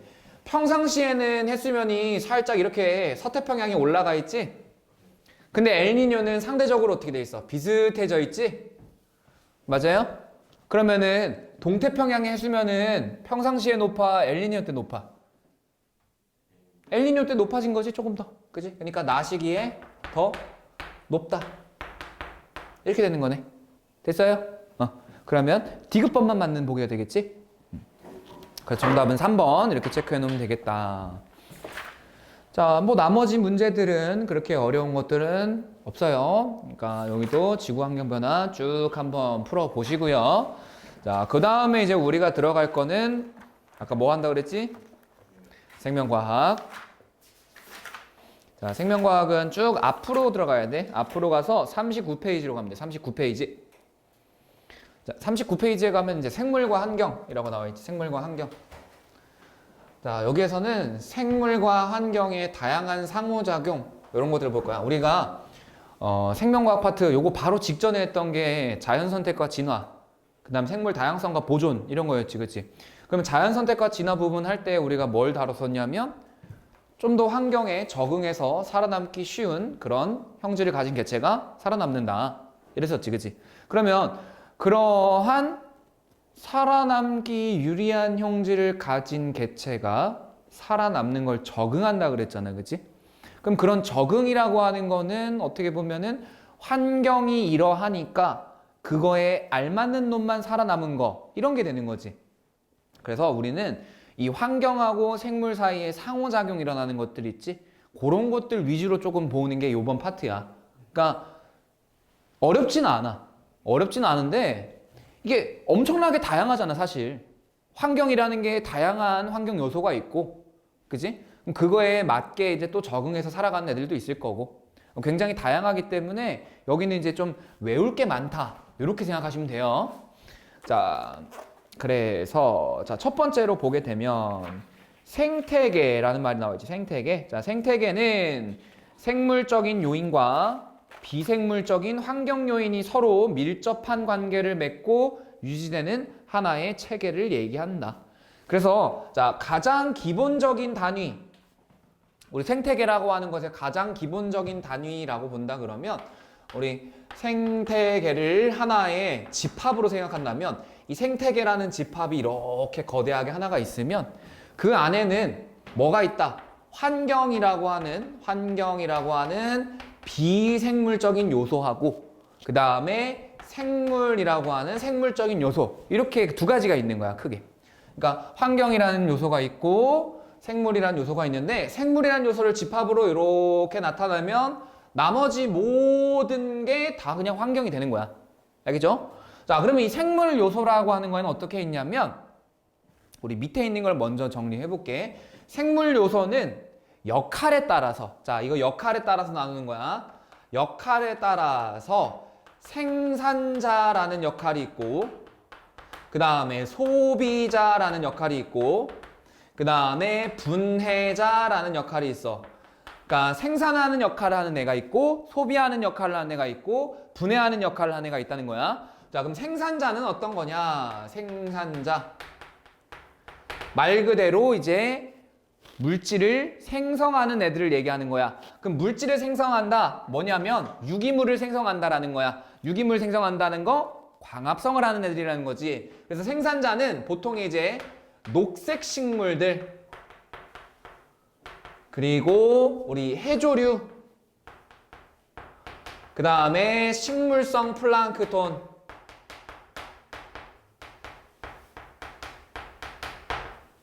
자, 요런 애들을 가지고 생산자라고 불러. 이 생산자는 스스로 뭐 하는 애들이야? 스스로 양분을, 그치? 유기물을 합성하는 뭐 하는 애들이라고 부르면 돼, 우리 유식하게. 광합성을 한다라고 하면 되겠지. 자, 광합성을 하는 애들이다. 자, 얘네들은 음식을 먹어, 안 먹어? 안 먹지. 그냥 지 스스로 광합성해가지고 유기물 만들어가지고 그 유기물로 살아가고. 그러니까 지 혼자서 지지고 볶고 다 할 수 있는 거지. 그치? 자, 이렇게 지 혼자서 지지고 볶고 다 할 수 있는 애들을 뭐라고 하냐면 독립영양생물이라 그래.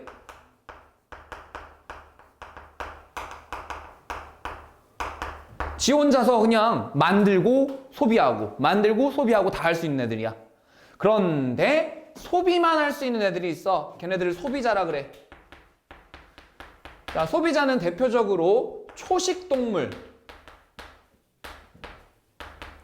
그리고 다른 동물을 잡아먹는 육식동물. 그러니까 동물이라고 생각하면 되지. 그리고 동물성 플랑크톤.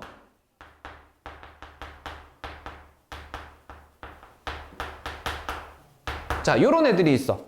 그럼 우리 이 초식동물은 뭘 먹어? 식물을 먹지. 식물은 생산자지. 그지? 자, 생산자를 먹는 애를 초식동물이라고 하고, 그럼 그런 초식동물이나 같은 육식동물을 먹는 애를 육식동물이라고 하잖아. 그러니까 초식동물은 생산자 그 다음에 소비자가 되는 거지. 그래서 얘를 보통 1차 소비자라고 얘기를 해. 단계로 나타내면. 그러면 육식동물 같은 경우에는 이제 2차 내지는 3차 소비자 이렇게 부를 수 있겠지. 자, 얘네들은 스스로 양분을 합성해 못해. 못하지. 그러니까 다른 생물을 먹어서 살아가는 애들이지. 그래서 이름이 소비자인 거고요. 생산자가 없으면 또는 다른 소비자가 없으면 얘네 못 살아가. 못 살아가지. 그래서 얘네들은 자신들의 생존이 다른 생물의 영향을 받는다. 종속 영양생물이라고 해. 종속 영양생물. 다른 애들이 없으면 살아가지 못해. 사람도 마찬가지잖아. 다른 애들이 없으면 살아가지 못하잖아. 먹어야 되지. 사람도 소비자. 사람도 소비자야. 사람도 소비자. 자, 그 다음에 마지막 분해자. 분해자는 세균, 균류, 그 다음에 곰팡이, 이런 애들이 분해자인데, 얘네들은 이런 생산자나 소비자가 만들어낸 배설물 같은 거나 아니면은 얘네가 죽고 남는 사체 있지. 배설물이나 사체를 분해해서 살아가는 애들. 배설물이나 사체를 분해하여 양분을 얻는 애들을 가지고 분해자라 그래. 그럼 얘네 분해자들도 다른 생물이 없으면 못 살아가지. 그래서 얘도 종속 영양생물이다.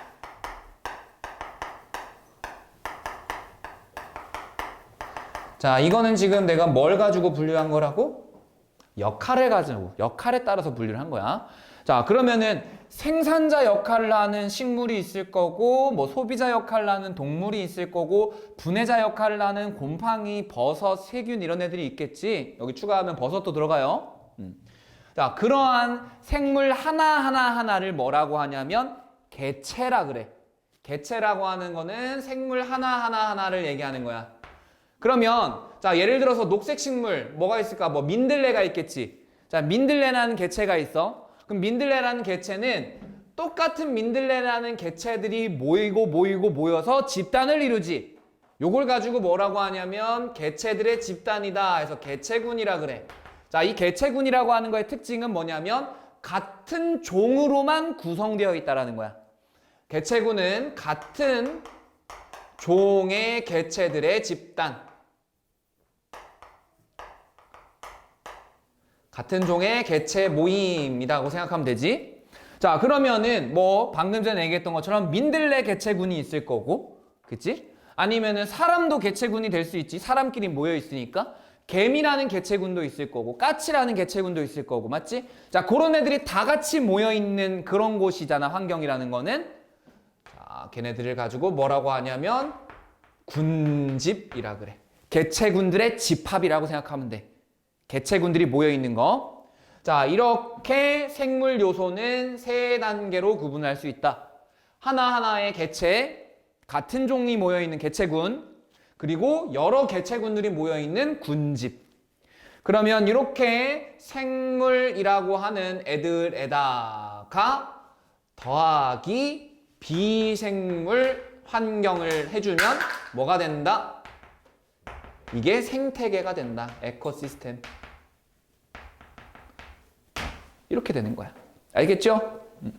너 언제 앉았어? 다시 일어나야 되지 않아? 안 자고 있었는데. 아니. 그냥 물어본 거야.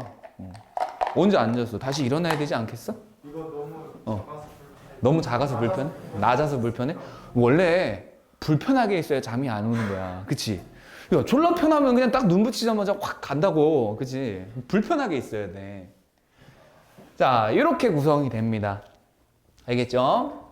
그러면 이제 우리가 여기서 볼 거는 뭐냐면 얘네들 간의 상호작용이 일어나는 것들을 봐야 되겠지. 그치? 자, 우리 환경이 먼저일까? 생물이 먼저일까? 환경이 먼저지. 지구가 먼저 만들어졌잖아. 그치? 그래서 자, 환경이 생물에게 영향을 주는 거 있지? 요거 절대로 헷갈리지 마. 환경이 생물한테 먼저 영향을 줄 거야. 알겠어요? 자, 그래서 요거를 뭐라고 하냐면 작용이라 그래. 작용. 그러면 생물이 반대로 환경에게 영향을 주는 게 있겠지? 그걸 뭐라 그래? 반작용이라고 하면 돼. 그래서 작용이라는 현상은 환경이 생물에게 영향을 주는 거, 그 다음에 반작용은 생물이 환경에게 영향을 주는 거, 이렇게 얘기하고요. 그 다음에 생물 요인인 요 생산자와 소비자, 지들끼리도 서로 뭐 하겠어? 영향을 주겠지? 요걸 가지고 우린 그냥 상호작용한다 라고 얘기를 해. 상호작용한다 이렇게. 자, 그래서 대표적으로 생물 요인과 비생물 요인의 상호관계. 자, 작용은 비생물 요인이 생물 요인에게 영향을 주는 거. 반작용은 생물 요인이 비생물 요인에게 영향을 주는 거. 그 다음에 생물 요인끼리도 서로 영향을 주고받는 거 상호작용이라고 한다.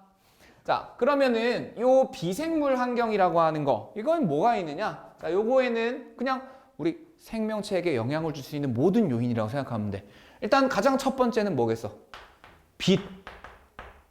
그리고 온도. 그리고 또 뭐가 있을까? 물. 우리 물 없으면 안 되잖아. 그리고 또 공기. 그치? 그리고 토양. 이런 거 등등등등등이 여러 가지가 다 영향을 주는 거거든. 그 중에서 우리 첫 번째로 빛부터 볼 거야. 그래서 뒤에 한 장 넘겨보면 빛과 생물의 상호작용. 즉 다르게 얘기하면 빛이 생물에게 영향을 준 것, 작용이 되겠지? 자, 그거에 대해서 나와 있습니다. 자, 첫 번째는 어떤 거냐면 빛의 세기와 생물이에요. 빛의 세기. 자, 빛이 강하면 강할수록 어떤 특징이 있을까? 그렇지. 빛이 강하면 강할수록 세요. 당연한 말이지. 그럼 뭐 당연한 말. 너 졸린 거 맞다니까. 야, 빛이 강하면 강할수록 센 거잖아. 그치? 뭐 좀 이상하다니까. 빛의 세기. 자, 빛이 강하면 강한 빛에서는 광합성을 더 잘할 수 있지. 그치? 그지만 반대로 이렇게 생각해봐. 빛이 강해지면 우리 빛을 모아주면 더 강해질 수 있잖아. 그러면 온도가 너무 뜨겁지? 그러면 어떻게 돼? 말라버리거나 타버릴 수 있잖아. 그러면은 마르거나 타지 않으려면 조금 두께를 어떻게 하면 될까? 두껍게 하면 되겠지, 그치? 자, 그래서 빛의 세기에 따라서 빛이 강한 곳은 잎이 두껍게 만들어지고, 그리고 광합성을 더 어떻게 할 수 있어? 활발하게 할 수 있겠지. 훨씬 더 많이 할 수 있어. 자, 근데 빛이 약한 곳은 어떻게 했어, 당연히? 빛이 잘 안 비춰지잖아. 그러면 어떻게든 빛을 흡수해가지고 광합성을 해야 살아남겠지. 자, 예를 들면 이런 거야. 그림을 하나 그려봤을 때 해가 이렇게 떠 있는데 햇빛이 이렇게 내려올 거야. 내리쬐을 거야. 햇빛이 내려쬐는데 자, 어떤 나무가 하나가 있어. 나무가 뭐 예를 들어서 이렇게 있는데 뭐 여기 이렇게 막 잎들이 자라 있겠지, 그치? 자, 요 잎을 그냥 확대해가지고 이렇게 하나 그려볼게. 자, 위쪽에 자라 있는 잎이 이렇게 하나가 있어.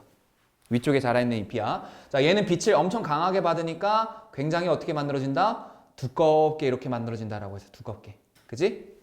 자, 그럼 상대적으로 아래쪽에 있는 잎은 자, 이렇게 똑같이 만들어졌는데 햇빛이 어때? 이렇게 오는데 되게 조금밖에 안 오고 위에 있는 잎이 다 가려버린단 말이야. 자, 얘도 결론은 어떻게 해야 돼? 광합성을 하면서 살아남아야 되잖아. 그러면 얘는 방법이 하나밖에 없어.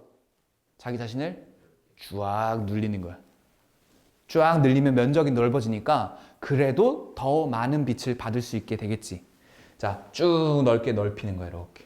이렇게. 대신에 두께는 어떻게 될까? 되게 얇아질 거야. 이렇게.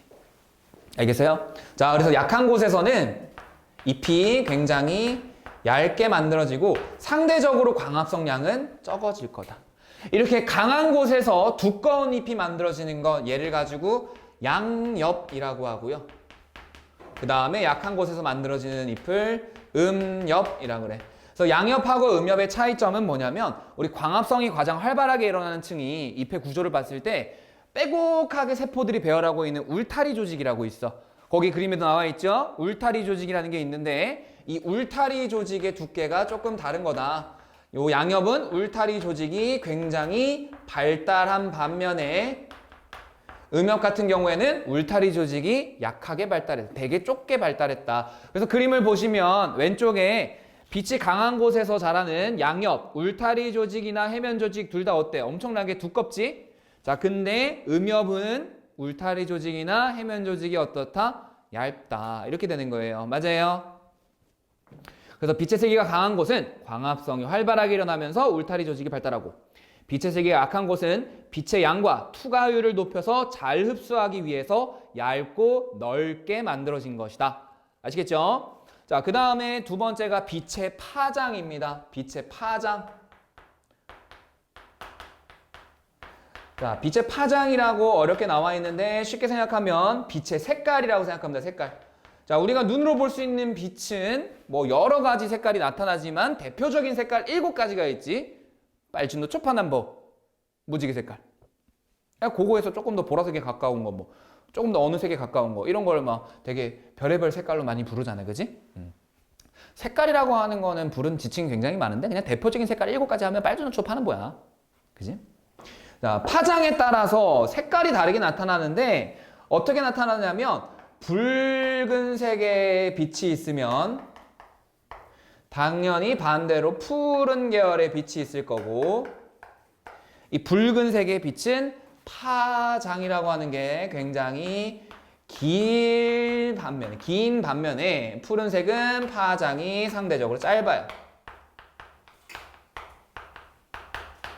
자, 근데 이 색깔에 따라서 어떤 일이 벌어지냐면 색깔에 따라서 우리 꺾여서 진행하는 정도, 굴절이 다르게 일어납니다. 우리 렌즈나 그치? 이런 걸 통과할 때 빛이 꺾이잖아. 그래서 돋보기, 볼록 렌즈 같은 경우는 빛을 모으고 오목 렌즈는 빛을 퍼뜨려주는 그런 역할을 했었지. 빛의 파장에 따라서 굴절이 어떻게 달라지냐면 이런 거 한번 떠올려봐. 우리 1단원에서 빛을 이런 삼각형 형태의 유리 프리즘에다가 통과를 시키면 빛을 이렇게 쫙 통과시키면 어떻게 분리가 됐어? 빨간색이 제일 위쪽에, 그 다음에 주황색, 노란색, 초록색, 파란색 해가지고 파란색이 제일 아래쪽까지 이렇게 꺾여 들어갔지. 그러니까 누가 굴절이 제일 많이 일어나는 거야? 파란색. 파장이 짧은 애가 굴절이 제일 많이 일어나는 거야. 자, 그대로 요거를 이제 바닷속이라고 생각해봐. 자, 여기가 바다야. 바닷속으로 태양빛이 들어오지? 맞아요? 자, 태양빛이 들어올 거야. 태양빛이 들어오면 붉은색은 조금밖에 안 꺾여. 근데 노란색은 조금 더 많이 꺾이지. 파란색은 더 많이 꺾여서 아래쪽까지 깊숙한 곳까지 들어올 수 있지. 자, 그러면은 여기 여기는 되게 얕은 바다가 될 거고 조금 수심이 깊어지고 좀 더 수심이 깊어지는 바다다라고 하면 되겠네. 자, 그럼 얕은 바다에 사는 애들은 어떤 빛을 흡수해야 돼? 어떤 빛을 흡수할 수밖에 없어? 붉은색 빛을. 이 붉은색 빛을 한자로 한자로 빨? 붉을 적자. 적색광. 적에서는 우리가 눈으로 볼 수 있는 빛이 아니야. 적색광이라 그래. 자, 이 누런 거는 뭐라고 하면 돼? 야, 천자문 시작부터 나오잖아. 그치? 누를 황 해가지고 황색광이라 그래. 황색광. 이건 뭐야? 풀을 청자 써서 청색광이다. 청색광. 자, 그러면은 여기 얕은 바다에 사는 애들은 주로 적색광을 흡수하는 광합성을 할 거고, 황색광을 흡수하는 애들이 할 거고, 얘는 청색광을 흡수하는 게 되겠지. 자, 우리가 지금 너네 교복이 약간 하늘색에서 푸른색, 파란색을 띠는 이유는 뭘까요?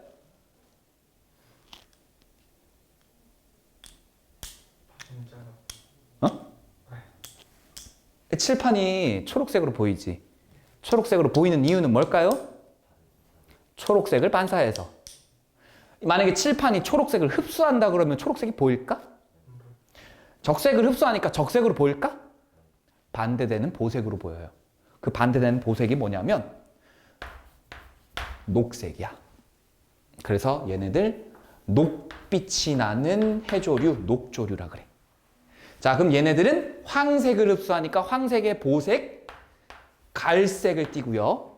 그 다음에 청색의 보색, 약간 붉은빛, 홍색, 주황색 근처를 띄어요. 그래서 녹조류, 갈조류, 홍조류 순서로 만들어진다. 알겠어요? 자, 요걸 뭐라고 하냐면 보색 적응이라 그래. 보색 적응 적어 놓으세요. 보색 적응.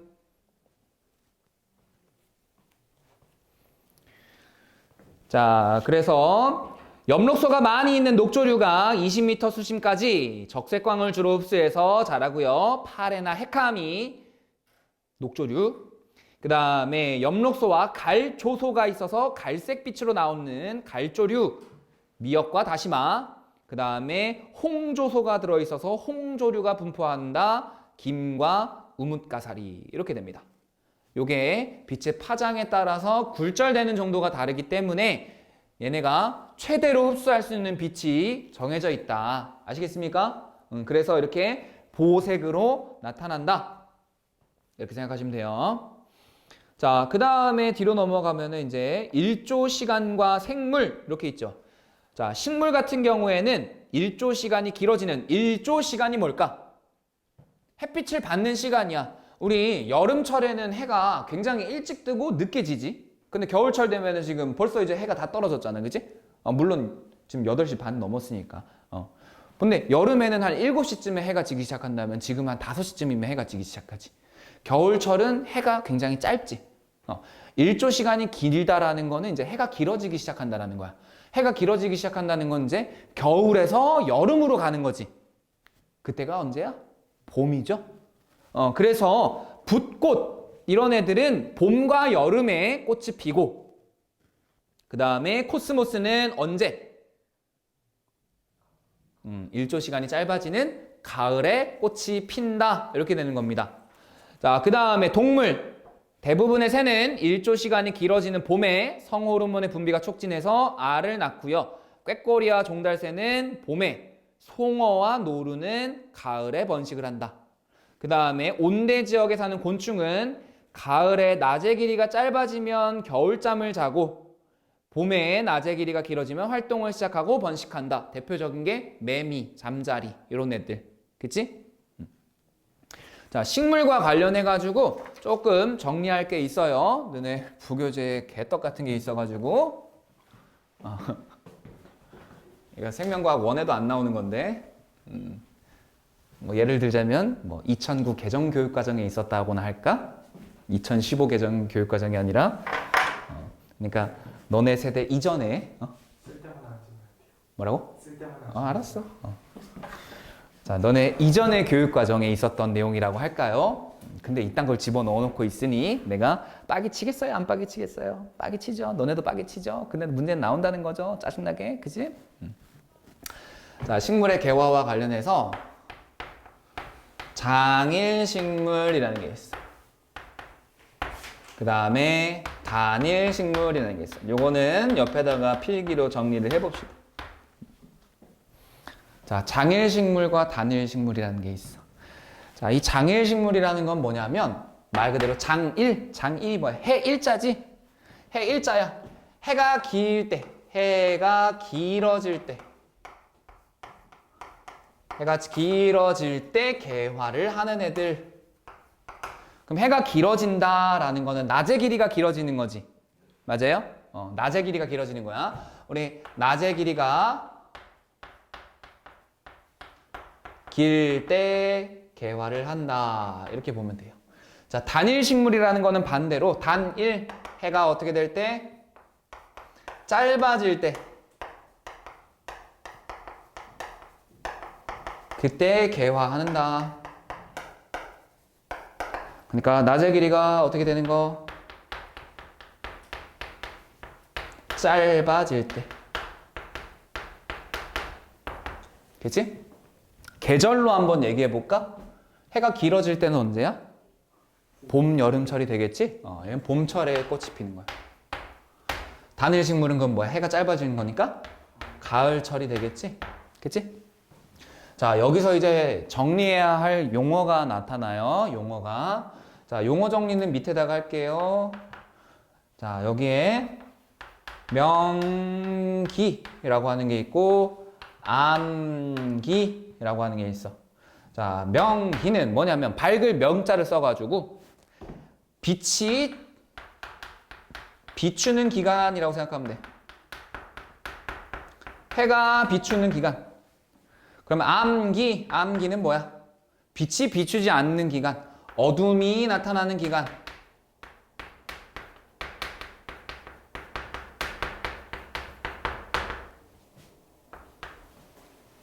씨발 마피아도 아니고 그치?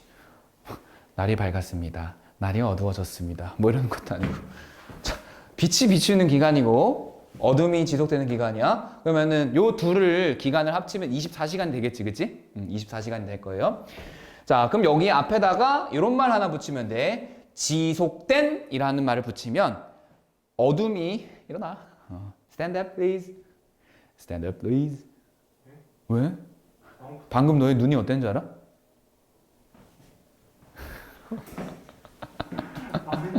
아니야. 내가 딱 있잖아. 말하면서 쳐다봤는데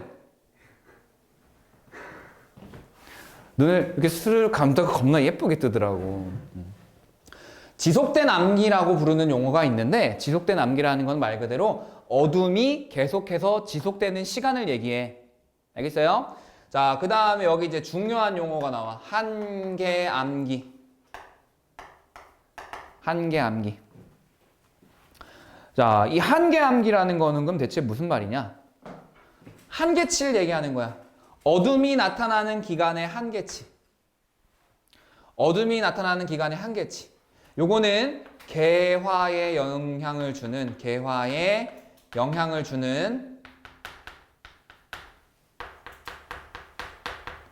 암기라고 생각하면 돼. 한계 암기.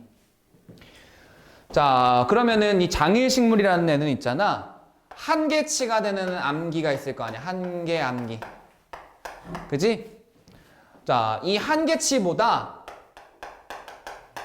지속된 암기가 어떻게 될까? 얘는 낮이 길어야 되지, 그치? 그치? 낮이 길어야 되는 거니까 밤은 길어야 돼, 짧아야 돼?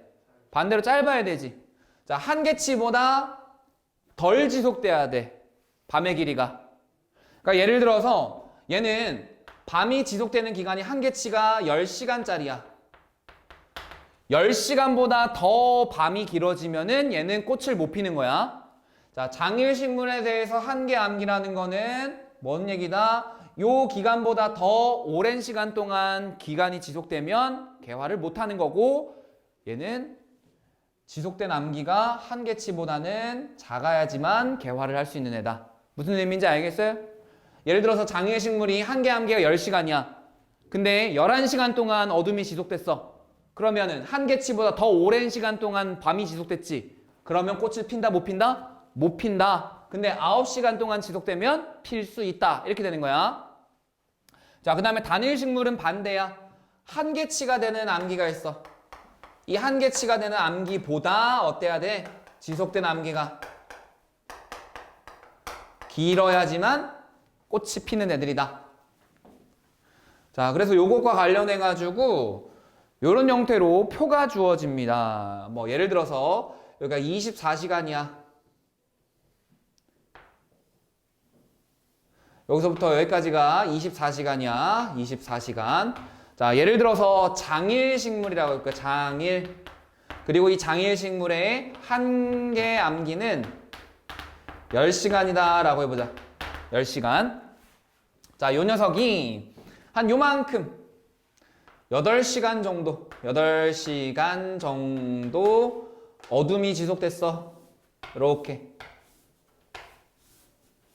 여기가 암기, 여기가 명.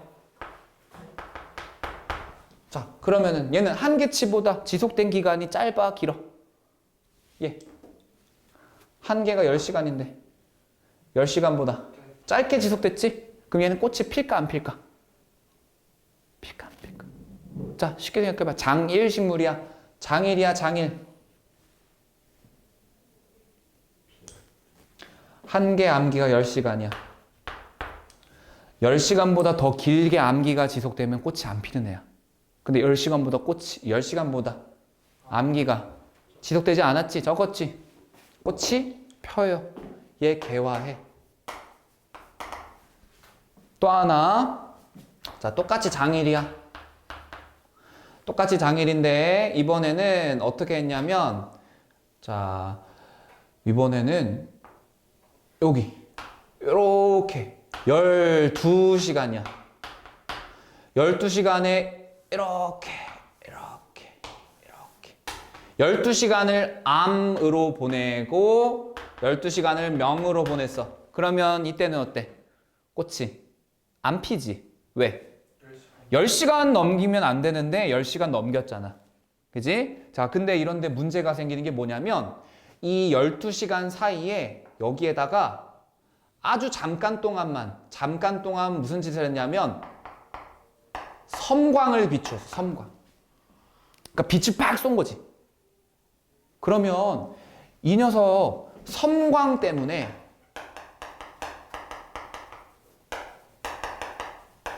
암기의 지속 시간이 어떻게 됐을까? 끊겼지. 지속 시간이 끊겼어. 자, 그럼 얘는 지속 시간이 끊겼으니까 10시간보다 짧은 기간 동안만 지속된 거지. 그럼 이때는 어떻게 된다? 개화한다. 개화해. 이게 중요한 거야. 뭐가 중요한 거라고?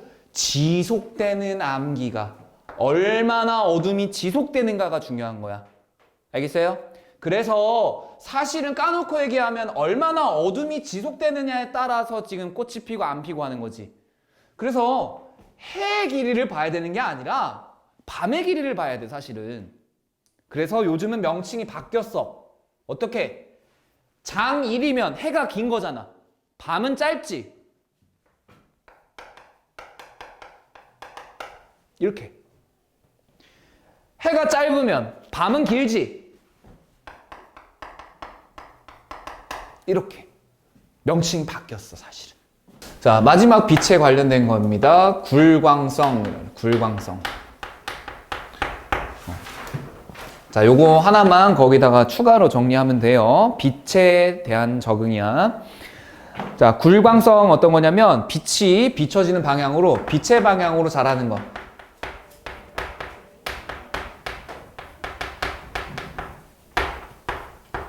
빛이 비추는 방향으로 자라는 거. 요걸 가지고 굴광성이라고 하는 거거든.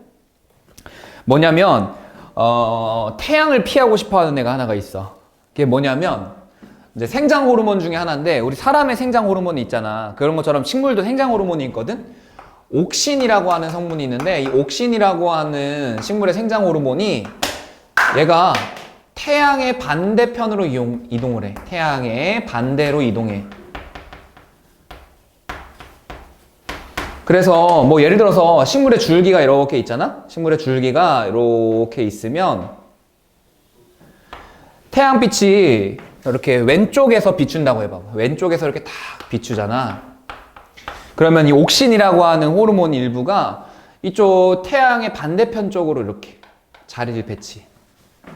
그러니까 호르몬이 있는 쪽은 잘 자라겠지, 그지? 근데 호르몬이 없는 쪽은 잘 못 자라겠지. 그러다 보니까 호르몬이 있는 쪽만 자라나면 여기만 길어지잖아, 그지? 한쪽이 길어지니까 얘가 이렇게 꼬부라지는 거야, 이렇게. 이런 식으로, 이런 식으로. 이렇게. 그래서 해를 바라보는 쪽으로 자라가는 것처럼 보이게 되는 거거든. 자, 요걸 가지고 이제 우리 굴광성이라고 합니다. 굴광성. 자, 그 다음에 이제 온도하고 생물. 우리 책에는 토양과 생물 먼저 있죠? 토양과 생물 그냥 간단하게 내용만 읽어보고 넘어갈게요. 자, 물질과 에너지를 순환하게 하고 육상식물과 지렁이, 두더지, 토끼, 미생물 등의 수많은 생물의 서식지가 된다. 그래서 토양 속의 미생물은 죽은 생물이나 배설물을 무기물로 분해해서 다른 생물에게 제공하거나 비생물 환경으로 돌려보낸다. 그러니까 분해자가 있는 거지. 분해자가 있는 곳입니다. 그래서 토양에 있는 물에는 다양한 무기물이 녹아있어서 식물의 양분으로 이용되고 세균은 서식에 영향을 받는다. 이렇게. 자, 뒤로 넘어가서 온도와 생물을 볼게요. 자, 생물의 물질 대사가 일어나는데 이때 효소가 관여한다. 우리 이거 다 앞에서 배웠던 내용이지? 근데 이 효소라고 하는 애는 일정한 온도 범위에서 일어난다도 알고 있죠? 온도가 지나치게 높아버리면 효소에 변형이 생긴다 그랬지? 그래서 효소가 제 기능을 못한다 그랬어. 자, 그래서 첫 번째 우리 온도에 관련된 동물에 적응해서 우리 변온동물이라는 애가 있어. 변온동물.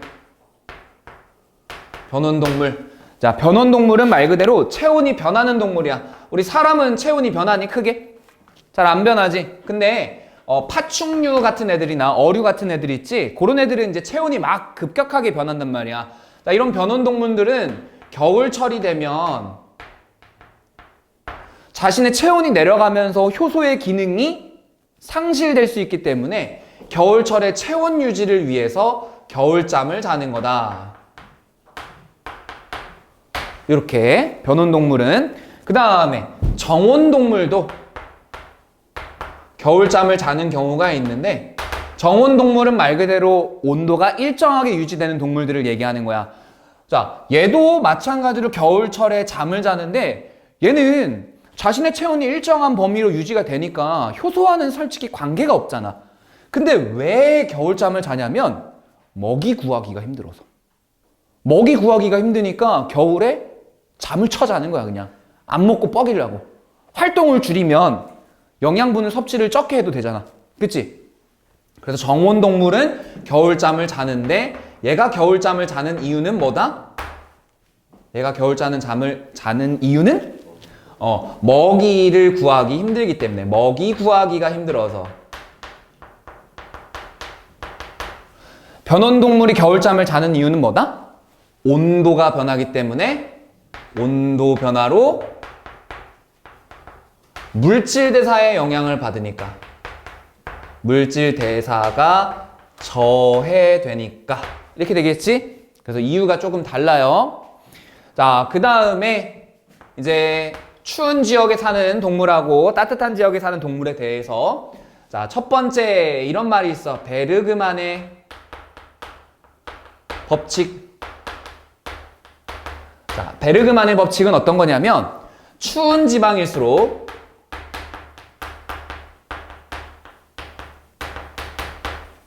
동물의 몸집, 부피가 되겠지? 몸집에 대한 표면적이 줄어든다. 이렇게 되는 거야. 그러니까 쉽게 생각하면 이거야. 몸뚱아리를 크게 만드는 거야. 추운 지방일수록. 그래서 사막에 사는 여우, 우리 책에 있죠? 사막 여우하고 북극 여우 비교해보면 일단 몸뚱아리가 달라.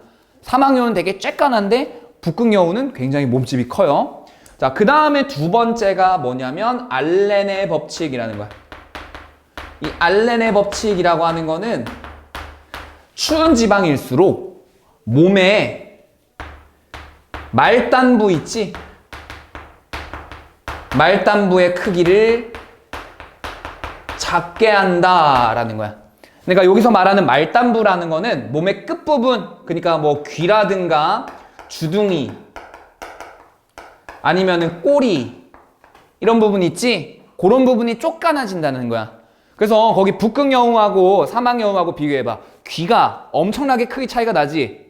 자, 이렇게 말단부를 작게 하면은 어떤 현상이 일어나냐면 말단부를 작게 하면 몸의 표면적이 작아져.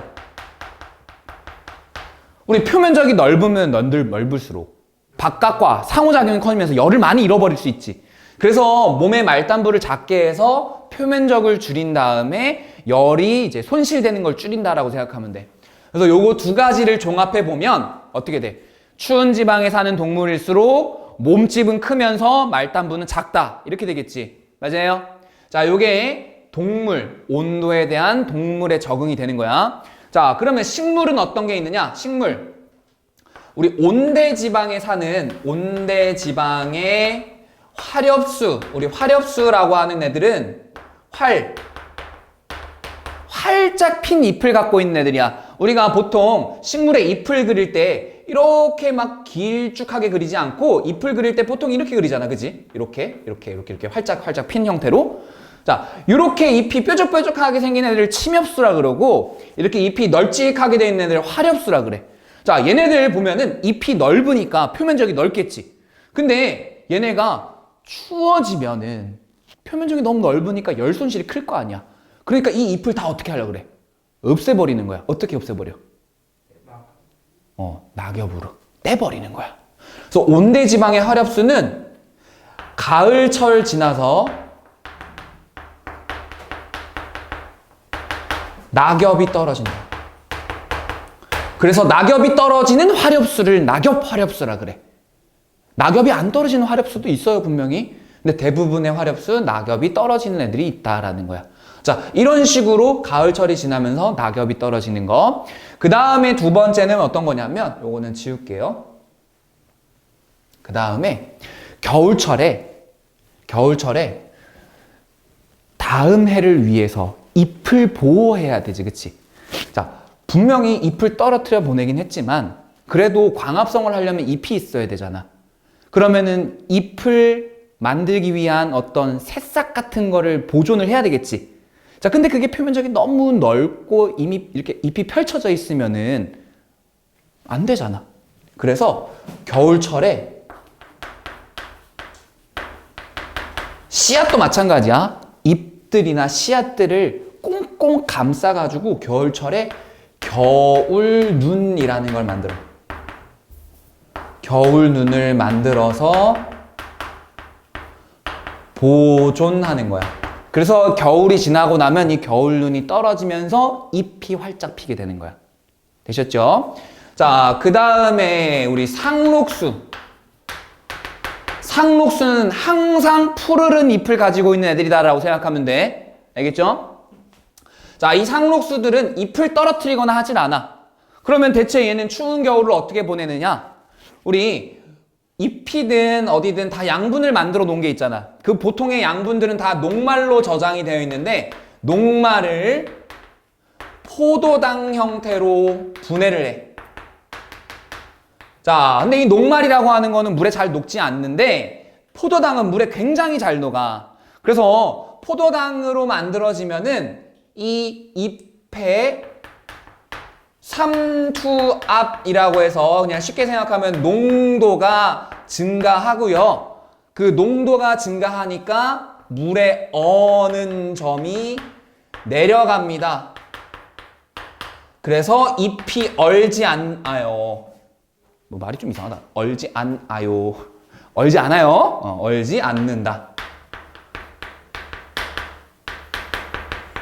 이렇게.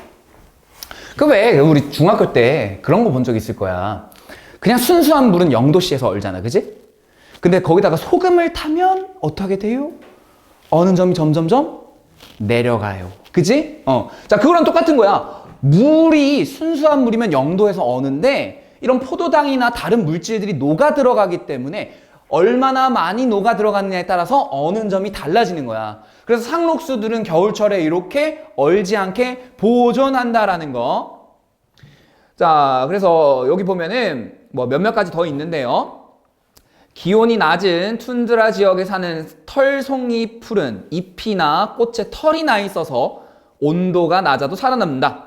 그 다음에 추위를 견디기 위해서 잎을 떨어뜨린다. 이거는 낙엽. 그 다음에 잎의 큐티클층이 두꺼워져서 잎이 떨어지지 않으면서 겨울을 나는 애들. 이런 애들은 이제 계속해서 푸르게 자라는 애들이지. 자, 그 다음에 물과 생물.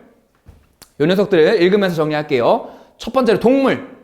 몸속의 물을 보존하는 방향으로 구조를 변화시켰다. 그래서 곤충, 그리고 뱀, 이런 애들.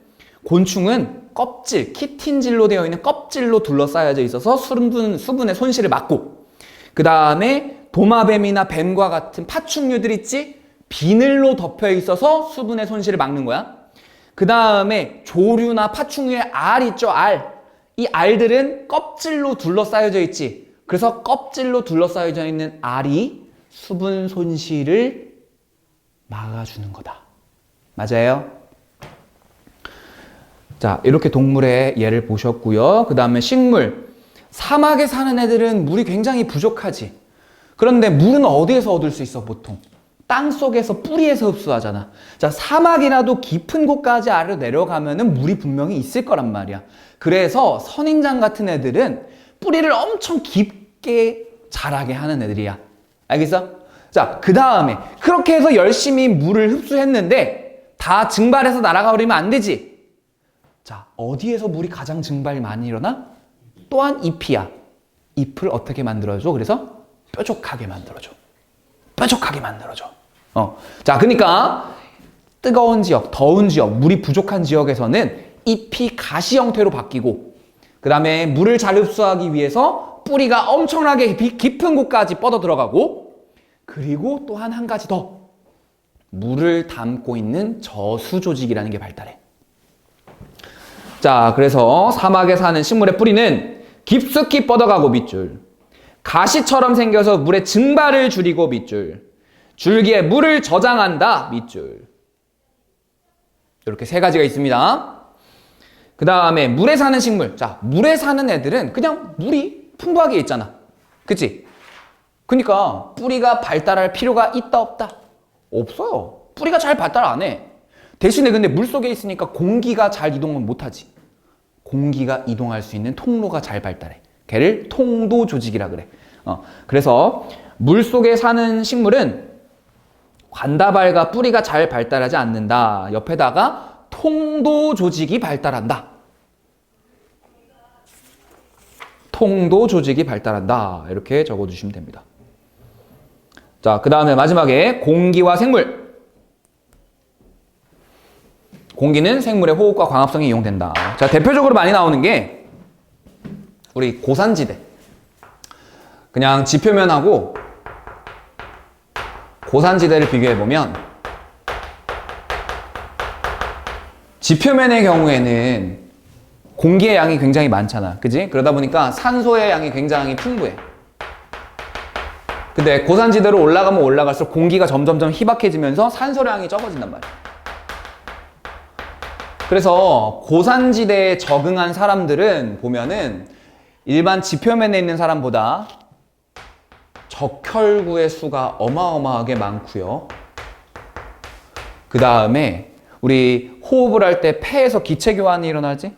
그래서 폐의 주머니에 표면적이 넓으면 넓을수록 공기의 교환이, 기체의 교환이 더 잘 일어날 거 아니야. 그래서 적혈구 수도 많은 데다가 폐포에, 우리 폐 속에 있는 공기 주머니를 폐포라 그러지? 이 폐포의 표면적이 훨씬 더 넓다. 이렇게 두 가지 적어주세요. 자, 고산지대에 사는 사람은 평지에 사는 사람보다 적혈구 수가 많고 뭐가 많다? 폐포의 표면적이 넓다, 많다.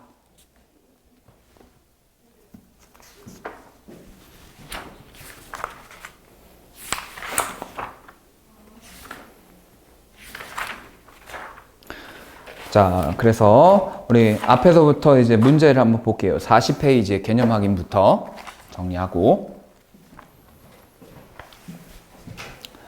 자, 첫 번째, 식물의 잎의 두께가 다른 이유는 뭐 때문이었지? 빛의 세기에 대한 적응에 의해다.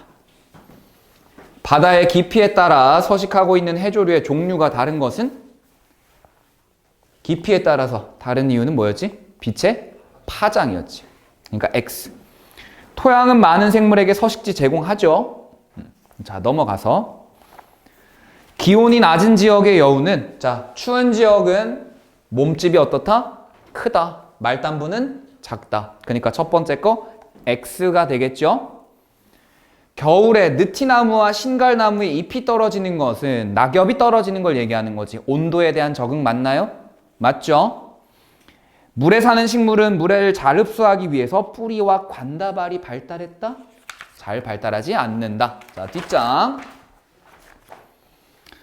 자, 일정한 지역에 같은 종의 무엇이 무리가 이루는 걸 무엇이라 하고, 커다란 체계를 뭐라고 한다? 일단 기억은 뭐지? 개체입니다. 개체. 그래서 같은 종의 개체들 모임을 뭐라 그랬지? 개체군이라 그랬지. 그래서 니은은 개체군. 생물과 환경이 서로 영향을 주고받으며 이룬 하나의 커다란 체계를 생태계라고 하죠. 생태계. 생물하고 환경을 다 더한 거니까. 생물만 보면 군집이야. 근데 생물과 환경이라 그랬으니까. 생물적 요인은 그 역할에 따라 광합성을 통해 스스로 양분을 만드는 뭐라 그랬지? 역할에 따라서 나누면 세 가지가 있었잖아. 생, 소, 분. 생산자, 그러니까 기억은 생산자. 다른 생물을 먹이로 하여 양분을 얻는 거, 소비자. 죽은 생물이나 배설물을 분해하여 양분을 얻는 애들, 분해자. 버섯과 곰팡이는 분해자에 해당한다. 맞죠? 비생물적 요인에는 빛, 온도, 물, 토양 등이 있는 거 맞죠? 그 다음에 지렁이가 많으면 토양의 통기성이 높아지는 거. 자, 지렁이가 땅속을 막 이렇게 굴을 파면서 돌아다니지? 그러면 통로가 생기니까 통기성, 기체가 통하는 정도라고 생각하면 되겠네. 통기성이 높아진다는 맞는 말이죠.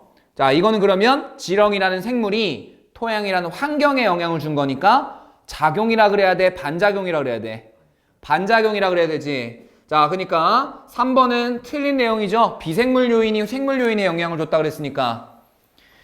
자, 4번. 식물의 광합성으로 공기 중에 산소량이 증가한 것은 생물 요인이 비생물 요인에게 영향을 준 것이다. 맞나요?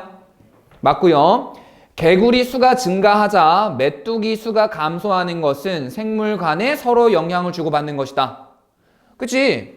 개구리가 메뚜기 잡아먹는데 개구리가 많아지면 메뚜기 줄어들겠지. 자, 그 다음에 바다 깊이에 따라 해조류의 분포가 다르다. 빛의 파장. 잎이 달린 위치에 따라 두께가 다르다. 자, 그럼 보통 어디에 있는 게 두껍고 어디에 있는 게 얇을까? 자, 두꺼운 거는 언제 두꺼워졌어? 햇빛 많이 받는 거. 많이 받으려면 위에 있어야 돼, 밑에 있어야 돼? 위에 있어야 되지, 그치? 그래서 보통 같은 나무더라도 위쪽에 있는 잎은 좀 더 두껍고 아래쪽에 있는 잎은 좀 더 얇게 자라나요. 자, 그러니까 빛의 세기와 관련된 거지. 계절은 식물의 개화나 동물의 생식을 영향을 준다. 일조 시간 이렇게 되겠네요. 그 다음에 4번에 1번. 온도는 동물의 생명활동에 영향을 주지만 식물에게는 영향을 주지 않는다. 자, 동물에게 이렇게 영향을 주고 식물한테도 이렇게 영향을 주지. 그러니까 틀린 보기고요. 육상동물은 몸속 수분을 잘 증발시키기 위한 방법으로 적응하였다. 맞아요? 육상동물은, 야, 육상동물이면은 그냥 햇빛을 내리쬐고 있잖아. 수분을 손실받으면 안 되지. 수분 손실이 일어나면 안 되지. 그러니까 몸속 수분의 손실을 줄이기 위한 방법으로 적응하였다라고 해야 되겠지. 그 다음에 토양 속 미생물은 죽은 생물을 무기물로 분해하여 다른 생물에게 양분을 제공한다. 맞나요? 자, 분해자와 같은 이런 세균들이 토양 속에 있는 미생물들이 배설물이나 사체 이런 것들을 분해해서 본인 스스로 쓸 수 있는 에너지를 얻기도 하지. 분해하면 무기물이 만들어지는데 그 무기물이 이제 토양 속에 녹아 있잖아. 그럼 그거를 식물이 흡수해가지고 살아가는데 쓰잖아. 그러니까 3번은 맞는 보기가 되겠죠. 4번, 공기는 생물에게 영향을 주지 않는다. 잘 주잖아.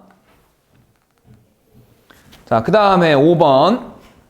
파충류는 몸 표면이 비늘로 덮여 있다. 맞죠? 자, 이건 뭐와 관련된 거야? 물이죠, 물. 비늘로 덮여 있는 이유는 물의 손실을 최소화하기 위해서. 북극여우는 사막여우에 비해 몸집이 크고 말단부가 작다. 이게 온도죠? 고산지대에 사는 사람은 평지에 사는 사람보다 적혈구수가 많다. 이건 공기지. 야, 어떻게 토양이 되냐, 이게?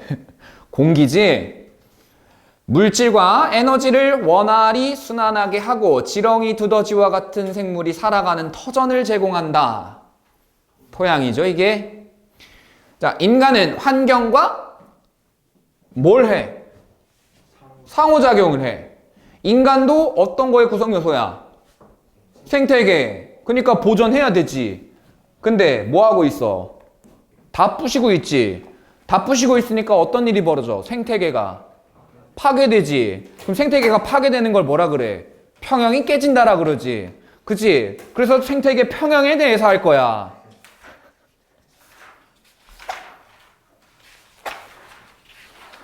Why? 문제 있어? 문제 없지? 자, 왜냐면 일단은 봐봐, 들어봐. 우리가 이제 생물을 여기 생태계까지 하면 생물 진도가 끝나. 생태계까지 하면 생물 진도가 끝나. 그럼 생물 진도가 딱 끝나고 나면 이제 남은 건 화학 진도인데, 화학 진도는 산과 염기 중화 반응 한 개밖에 없어. 그지? 그럼 산과 염기 중화 반응을 다음 주에 딱 끝내잖아? 그럼 이제 그때부터 물리를 이제 조지기 시작을 해야 돼. 근데 물리가 시작부터 운동량 충격량이 되잖아. 그럼 나는 그 운동량 충격량에 대한 교재를 다시 만들어야 돼. 왜? 여기다 안 넣었거든. 왜? 생각을 해봐. 개떡같이 나오잖아, 지금.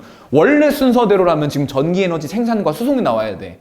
그리고 발전과 신재생 에너지, 그 다음에 환경을 위한 에너지, 뭐 이런 게 나와야 된단 말이야. 그거 안 나오잖아, 지금. 그러니까 지금 문제야. 그럼 어떻게 하냐고. 나보고 어쩌라는 거야. 그치? 이거 참, 전화해가지고 내가 욕을 한 바가지 할 수도 없고, 그치? 진도는 여기까지 합시다. 그러면 진도 나가는 건 여기까지 하고, 우리 앞에 거 채점 안 해봤지? 그치? 앞에 우리 숙제 나가는 거. 자, 그거 채점하고 고치고 질문하고 그런 시간 갑시다. 오늘 딱 남은 30분 동안.